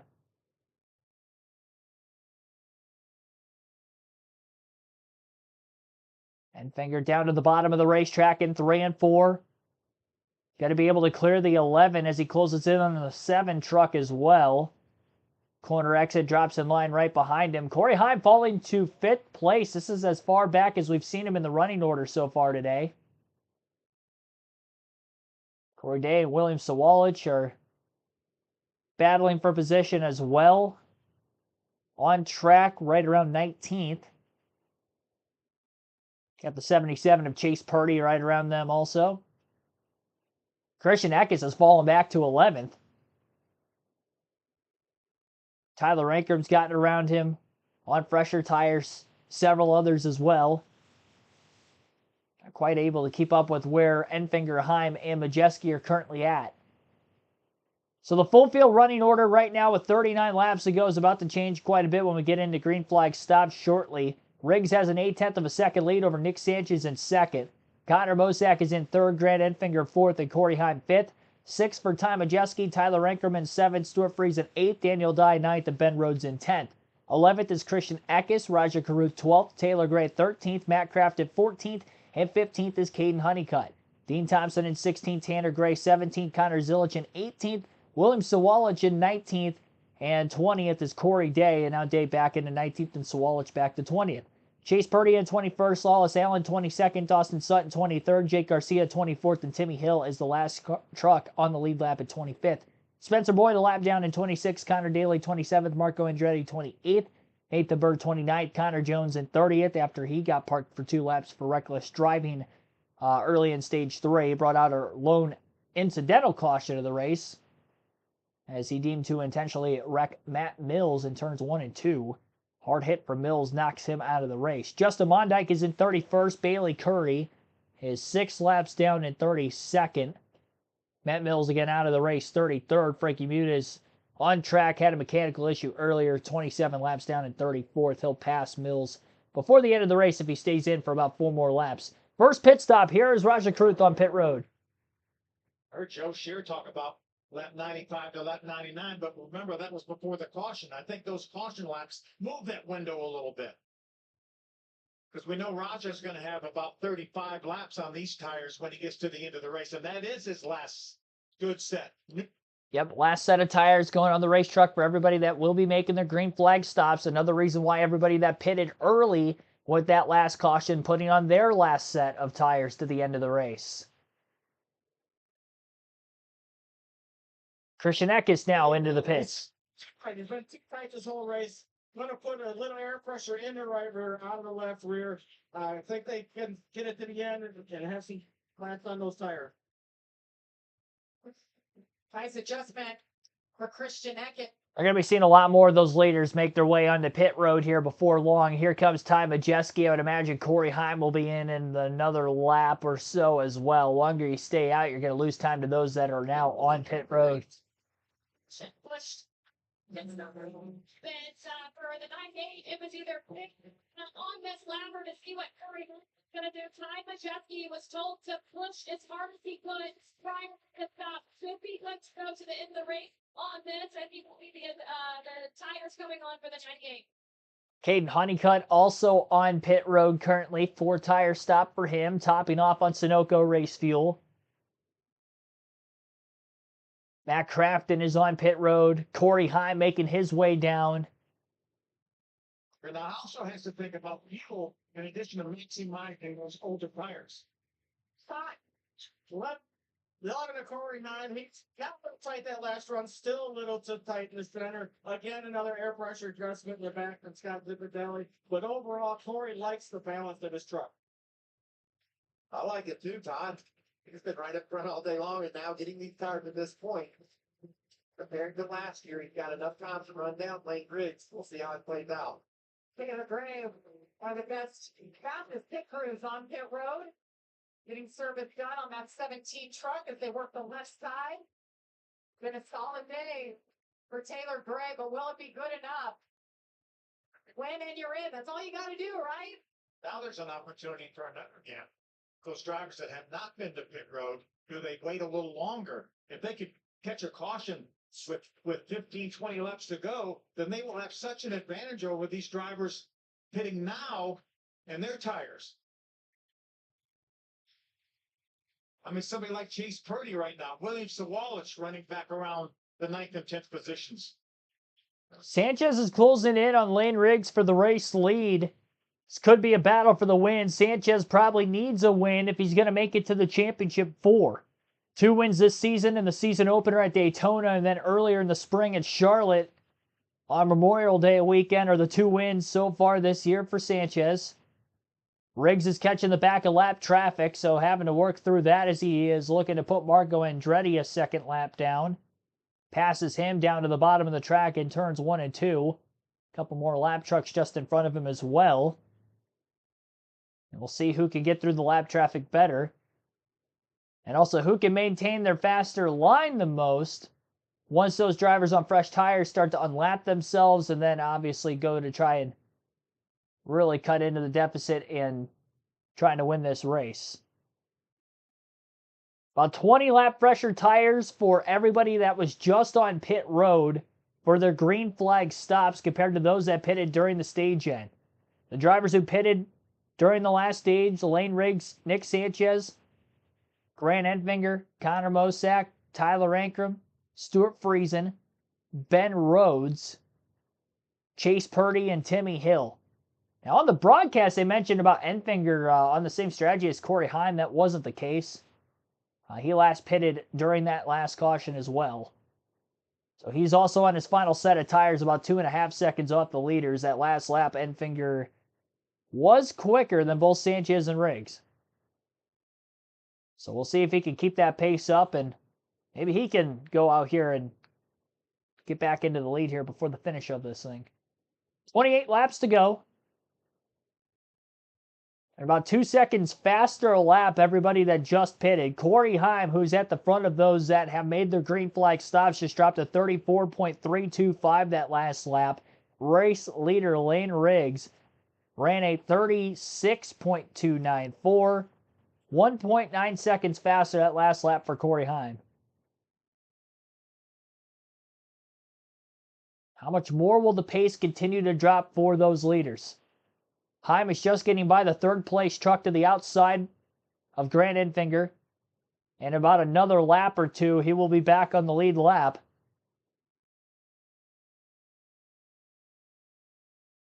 As of right now, there are only 12 trucks on the lead lap, but that won't be for very long. Heim to the bottom of the racetrack. Underneath Nick Sanchez, clears him off turn 4. Next lap, he'll be getting by the leader, Lane Riggs, who has opened his gap back up to about 1 second over Sanchez again. Set up and pass him before we get back to the start-finish line. The speed differential, old tires versus new, it's just incredible to watch. And fun to watch as well. It's like they put their Superman cape on and watch me go. That's what the 11 is doing right now, and Riggs knows Corey Heim is coming.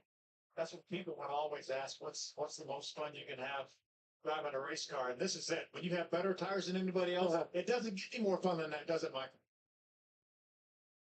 Corey Heim around the 38. 26. Only 7 miles an hour faster than our leader. 26 to go in the race, and he's beaten in a second and a half. If I do the math correctly, he can get there. Well, that'll go down a little bit. We won't see a second half every lap. It's eventually going to get to a second, and then maybe 3/4 of a second. You're exactly right, Michael. I spoke with Dylan Cafello, Lane's crew chief, and he's actually back-figured the lap times, trying to figure out what speed they have to run to not let Corey Heim catch them by the end of this race. Dylan said it's around 36 lap, 36-10. He knows he needs to be there. He back lane down, he can go a little faster than that, but he said, we can't do it. We got to save it for the end.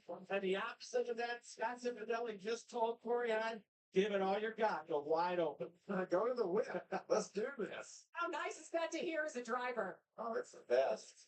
Another second and a half that lap. I'll keep you abreast of it, and that will get him there if the caution doesn't fall. Battle for second right here. Grant Enfinger just no give up in that team, even though they know they're good. They're moving on, but Nick Sanchez, it's all or nothing. Remember, that's the same strategy that they're on, same tire strategy for the 9 and the 2.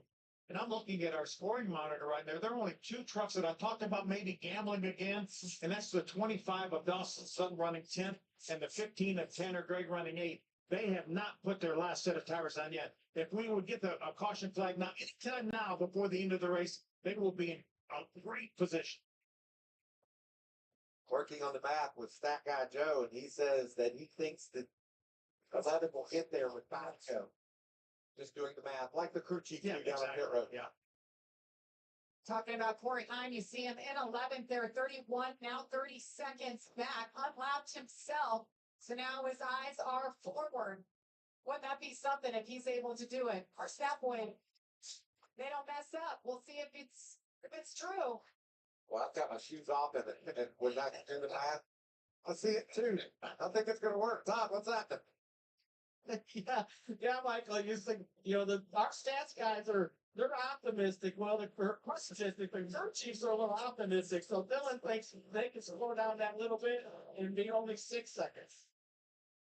Look at this battle right now for the lead. Grant had it for a few seconds. Lane Riggs said, no, I'm going to hang on to it. I like where we're running right now. 22 laps to go from Miami Homestead. That last lap, Grant Enfinger ran below 36 flat, chasing down the 38 of Riggs.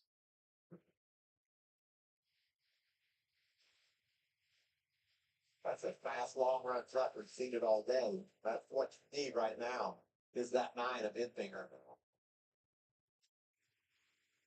See, Eckes, he's one of those trucks that's already pitted. He wants to try to unlap himself. So if the caution flag were to come out, he would not have to take the wave around.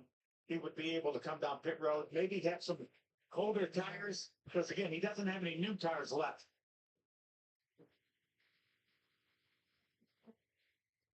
I don't think we factored in exactly the speed of the 9 truck out for my equation, because You were talking about the 30. I said he would get to the 38. I didn't say 9, so don't be yelling at me, Phil. And there, Christian is officially unlapping himself as we cross the finish line there. We've reached our Craftsman 20 to go. Grant Enfinger, the leader. Lane Riggs, Nick Sanchez, Connor Mozak, and Tyler Ingram hanging in the top 5. That last lap, Corey Heim was only 1 second faster than Grant Enfinger. And he's 26 seconds behind. I can do that math real quick. I don't need to. That doesn't add up, does it? Corey Heim picks up one more spot. He's now inside the top 10. Look, that was a good run. Stuart Friesen, he's up in the 5th position, moving forward. Same strategy as the leaders. Remember on the left. So with 19 laps to go now, Grant Enfinger has caught and passed Lane Riggs for that race lead. He's about a 7/10 of a second gap ahead of him as of right now, as Riggs still remains in second. Nick Sanchez on the same strategy is 1.3 seconds off the lead in third. Connor Mosak 7 seconds back in fourth. And rounding out the top 5 in fifth is Stuart Friesen at 8.9 seconds off the race lead. The drivers to unlap themselves after making a green flag stop would include Corey Heim, Ty Majeski, and Christian Eckes now. Raja Karuth is the first driver 1 lap down in 13th as he gets by Daniel Dye for position and should unlap himself sometime soon. He has just passed Lane Riggs, it looks like, on the track, so now trying to get after the race leader of Grant Enfinger. So 18 laps to go. Enfinger trying to run a quick enough pace on older tires to stay in front of Corey Heim to the end of this one, who looks to be the driver to beat of those that are on the fresher tire strategy. He is consistently running a very quick lap time to that of the trucks behind him. A 36.0 that last lap for Enfinger. And a 35.7 for Corey Heim. It doesn't look like it's going to be Heim time here today without a caution. Lane Riggs is slipping back. He's not able to run that same pace as Nick Sanchez. And 3018 did a great job getting up to 5th place by the beginning of Stage 3 before this different strategy game. He was 25th at the end of Stage 1 on speed. Just a very ill-handling race truck, way too loose. Tightened it up enough. Started mowing his way through the field. By the end of Stage 2, he got up to about 13th. Great race start to begin Stage 3 to get to 5th. Then the caution led them to get into this strategy. Even if he doesn't win the race today, if he ends up 2nd, 3rd place, with the strategy call on top of it, execution to the fullest for that 38 team as the race wore on. And that would be 4 top 3 finishes for Lane Riggs if he gets a top 3 today in the last 5 races, which would be all 5 of the playoff races out of the 7 for the Craftsman Truck Series season. And Dye trying to get his lap back as he races Grant Enfinger right now, and that could slow Enfinger up as well with these drivers trying to unlap themselves on the 9. He wasn't able to do so to the bottom of the track through 1 and 2. Starting to see the lap on the tires really equate for those that were on fresh tires initially, and still are, and will continue to be faster to the end of the race. But the gap between them, the fast lap times, it's not as much of a difference as it once was. Again, Heim in traffic only 4/10 quicker than Grant Enfinger, and there's only 14 laps to go. There's just not enough time to get there with where we are at currently without a caution flag coming out for the end of this race. And we've only had 1 caution for incident the entire race so far. And that was early in Stage 3 at lap 75. Just a couple laps into the restart, when Connor Jones had intentionally wrecked Matt Mills. Mill's still the only truck out of the race, and Muniz did pass him in the running order many laps down after his mechanical issue earlier in the day. Tanner Gray's down on pit road for the final time.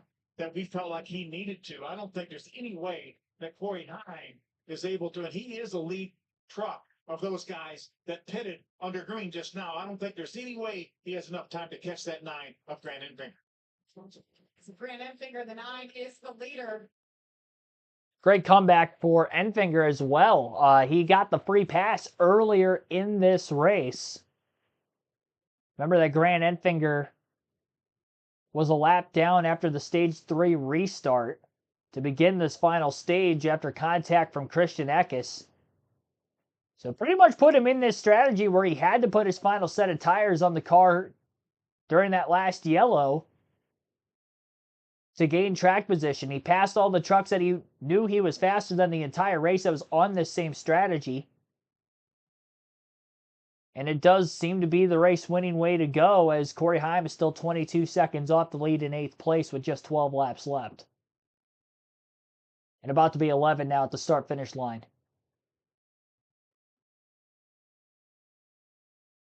36.4 that last lap for the race leader Enfinger, 35.8, 0.6 quicker for Corey Heim.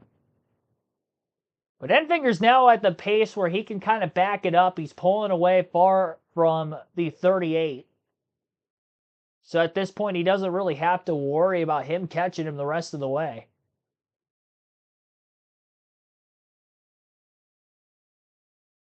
He's getting through lap traffic fine. If anything, he's still got cars passing him more than anything else. Not so much that Enfinger's catching traffic ahead. Taylor Gray's about to unlap himself in another lap or two behind the 9. Maybe actually this next corner through 3 and 4. Gray in 14th. As he looks to the outside, Enfinger will give him that run the bottom through 3 and 4. Heim down to 20 seconds off the lead. Still in 8th. Still about 5 seconds behind Ben Rhodes on older tires ahead of him. Everybody else, obviously, in the running order on older tires than that of Heim and Majeski, who are running 8th and 9th. And Majeski consistently this entire run since the green flag stops has been 2 to 2.5 seconds behind Corey Heim. At last lap, Majeski ran a 36.1 to a 36.0 for Corey. Riggs down to 2.4 seconds off the lead. Again, Enfinger just managing that gap. Trying to win the first 2 races of the round. And his only 2 races all season. At a time for the 3rd most race wins on the year through these first 21 Truck Series races in 2024. Obviously, the damage to the left side of the truck didn't hurt him in the long game. Just caused that tire to go flat to make that unscheduled green flag pit stop. But if it wasn't for that caution getting him in the free pass position, he would have been in this spot. Luckily got the quick yellow needed that gave him a chance and couldn't have taken more advantage of it than he has. Qualified 9th today. Won stage 2. It was the first time he got to the lead. This is the 2nd time he has led for laps in the race. He has now led for 25 laps and counting. And if he leads to the end, it'll be the 2nd most laps led, only behind Corey Heim, who has led 68 laps from the pole after he had won stage 1. And has led also the most times Corey Heim has. 3 different times in the race. He's 18 seconds off the lead with 7 laps left.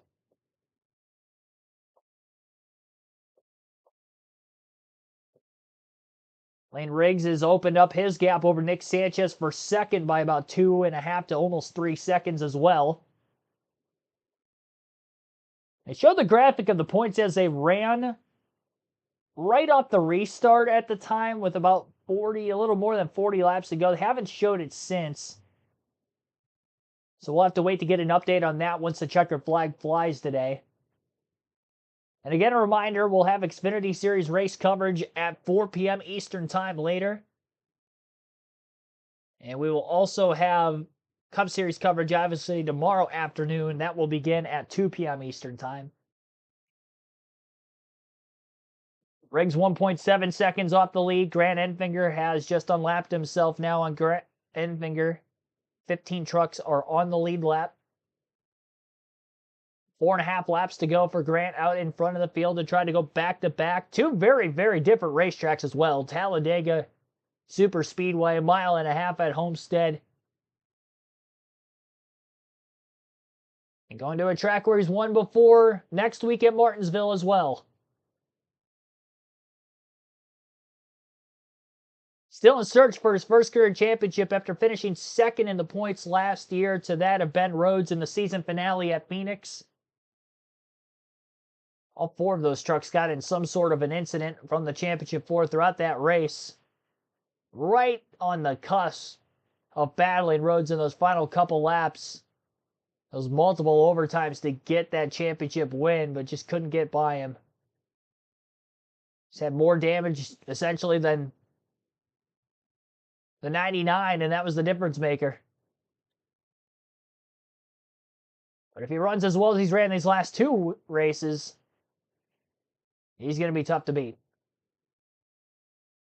Caden Honeycutt, who was looking quick at the beginning of the day, back in 16th. He was second at the end of stage 1. It really looked like he was going to have something for Corey Heim there early. He got a longer green flag run. He never got back up in the top 3 the rest of the race. Restarts didn't really go his way. Didn't excel there. Lost a spot or 2 every pit stop. Nothing major, but definitely didn't help. But he's got that added experience here at Homestead, a track he'll be racing at in the spring when he goes full-time racing at Nice Motorsports next season. 1 point per position from here to the... Oh, Lane Riggs has a problem. Is he out of gas? I think Lane Riggs is out of gas from second place. And there's another truck slow on the racetrack as well. And now you start to wonder if we're going to get a caution. There's another truck slow in front of Lane Riggs. That would be Chase Purdy in the 77. Both are on the back straightaway. White flag in the air. 1 lap to go for Grant Enfinger, who's got a 10-second lead over Nick Sanchez now. Another reason to maybe back it down. Just in case. Tough break there for the rookie Riggs, who is running in second. Enfinger off turn 2, still at pace. And honestly, with the big enough gap that he's got as he enters turn 3, he can coast it from here and he'll still get the win. Couple more positions for all those playoff drivers to get. Sanchez is out of gas now from second as he coasted down the back straightaway. At the front of the field, checkered flag flies and Grant Enfinger will go back-to-back in the NASCAR Craftsman Truck Series, winning this tight fuel mileage race to the finish. Tight for everybody but the race winner, it seemed like. Enfinger plenty good to the end. I think Connor Mosak. No, Ty Majeski ends up in second, with Sanchez running out of gas on the last lap, as well as Lane Riggs. Second and third place in the last 2 laps. Ran out of gas, but the leader did not. Despite the pace that he was running faster than everybody else.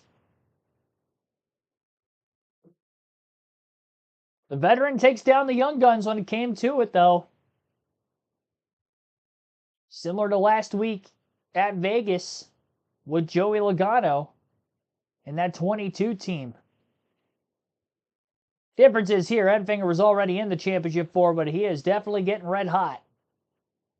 Margin of victory, 17.5 seconds between first and second, with the second and third place trucks running out of gas in those final 2 laps.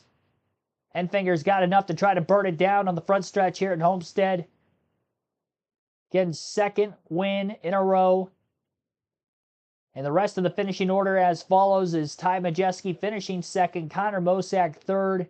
Corey Heim got back up to 4th. Didn't realize Majeski actually passed and beat Heim, who was on the same strategy as him there down the road to the finish. So Heim again 4th. Tyler Anker finishes 5th. Good finish for him today, despite not getting any stage points. Stuart Friesen 6th, 7th for Daniel Dye. Raja Kruth 8th, Christian Eck is 9th, and Taylor Gray rounds out the top 10 in 10th. Matt Crafton 11th, Ben Rhodes 12th. Nick Sanchez was the last truck on the lead lap in 13th, so only 13 trucks finish on the lead lap. 14th for Caden Honeycutt, Dean Thompson 15th, Corey Day 16th, William Sawalich in 17th, Connor Zillich 18th, Dawson Sutton 19th, and Tanner Gray 20th. Lawless Allen 21st. Lane Riggs, after running out of gas, coming to the white flag, finishes 22nd, 1 lap down. Timmy Hill 23rd. Jake Garcia 24th. Connor Jones 25th. Chase Purdy 26th. Spencer Boyd 27th. Connor Daly 28th. Nathan Bird 29th. And Marco Andretti in 30th. 31st for Bailey Curry. Justin Mondyke 32nd. Frankie Muniz 33rd. Matt Mills 34th. 1 DNF today. And that was Mills in last. 5 different drivers led at least 1 lap in the race today, and we had 9 lead changes amongst those 5 different drivers. Enfinger led 2 times for 32 laps. He was also the Stage 2 winner. Stage 1 winner Corey Heim leads the most laps, 68 for him. Here's your race winner with his front stretch interview, Grant Enfinger. A burnout. And Grant, I want to go back towards the end of that race. You and your team are going back and forth on that fuel save. How much conviction do you have in this group? Man, we've had a truck actually just as good at Darlington. Kind of just had bad circumstances. My buddy Tyler Young let a tear off get on our grill. Kind of took us out of contention there, but I think the truck we had here was equally as good. And I feel like we were able to take a disadvantage with whatever happened on that restart. I didn't think I did anything wrong, and my buddy Christian was, I guess, trying to split the middle and just cut our tire a little bit. But just racing, Tim wanted to carry. He wanted to restart on the bottom. I wanted to restart the top, so I guess he was right on that one. But at the end of the day, Jeff Singlet's just had the best truck out here. Everything Power Equipment Chevy was really fast after about 5 laps yesterday, and it was the same way today. So Tim did a good job of managing me with the tires, and then Jeff did a good job managing me with the fuel. I felt like I saved at least 20% more than I did in the first run. But yeah, Jeff was on me pretty hard. Obviously, the 38 ran out. Looked like the 2 ran out as well. So yeah, hard to beat these 2 weeks. Your team on the radio after you crossed the line and saw that checkered flag said you are the man. 2 wins in this playoff. How great is it being Grant Enfinger right now? It's definitely good. You know, like I said, we've had potential all year, and I don't feel like there's been some times I haven't executed. There's been some times we just had bad luck. But maybe this is the time we get our momentum. And like I told the guys, we'll just not get too worked up over this one. Just focus on Phoenix. But it's hard not to have momentum. I think according to my buddy that tells me all the things I need to know. That should mean we got pit stop choice or pit stall choice for Phoenix.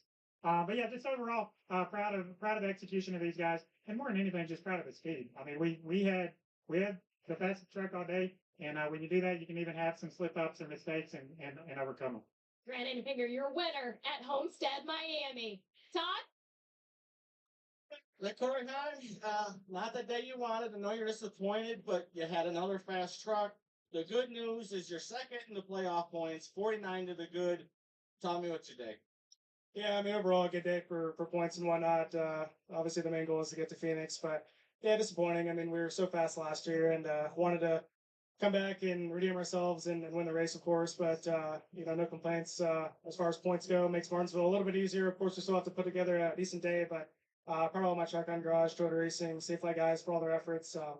Yeah, just oddly enough, we struggled with long run speed, which typically isn't our forte, but we definitely fired off a lot better than we ended the run. So I thought once we got through the cycle, we had a lot better on the 98 as far as tires, and then we had the 3-second gap or whatever, we were able to drive away and see those guys run out of gas, but it just never fell our way.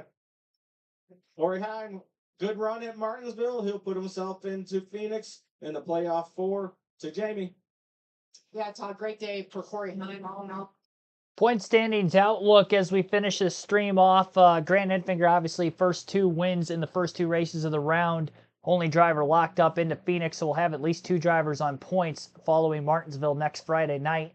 Corey Heim is plus 49 points, as you just heard from Todd Bodine on pit road. Christian Eck is plus 38 and plus 22 for Ty Majeski at 4th. Raja Caruth is the first driver out again, but minus 22. He came in minus 5, so Majeski moves that cut line by 17 points today. Taylor Gray ends up with minus 24-point deficit, so he loses points as well. Minus 41 for Tyler Ankrum, who moves from 8th to 7th, and Nick Sanchez running out of gas there at the finish is now minus 43 points. Even if he didn't run out of gas, he was still going to be over 20 points to the negative, but that would have been better than minus 43. Most likely a must-win situation for Enfinger and Sanchez, mathematically speaking. They could all point their way in, but I don't see it happening. And honestly, even Carruth and Gray with the drivers ahead of them and how good they are on the short tracks this season.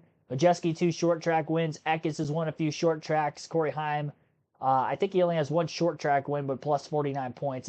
You're probably not going to outpoint them. So we'll see how that is going to go. Again, next Friday night at Martinsville will be the next truck race. One more stream yet today, a couple hours from now, 4 p.m. Eastern time. A little bit of a breakdown period here between streams now. And we will have our Cup Series coverage obviously tomorrow afternoon as well at 2 p.m. Eastern. Hopefully you enjoyed today's Baptist Health 200 broadcast on KRC. I'll see you guys soon. Thanks for watching.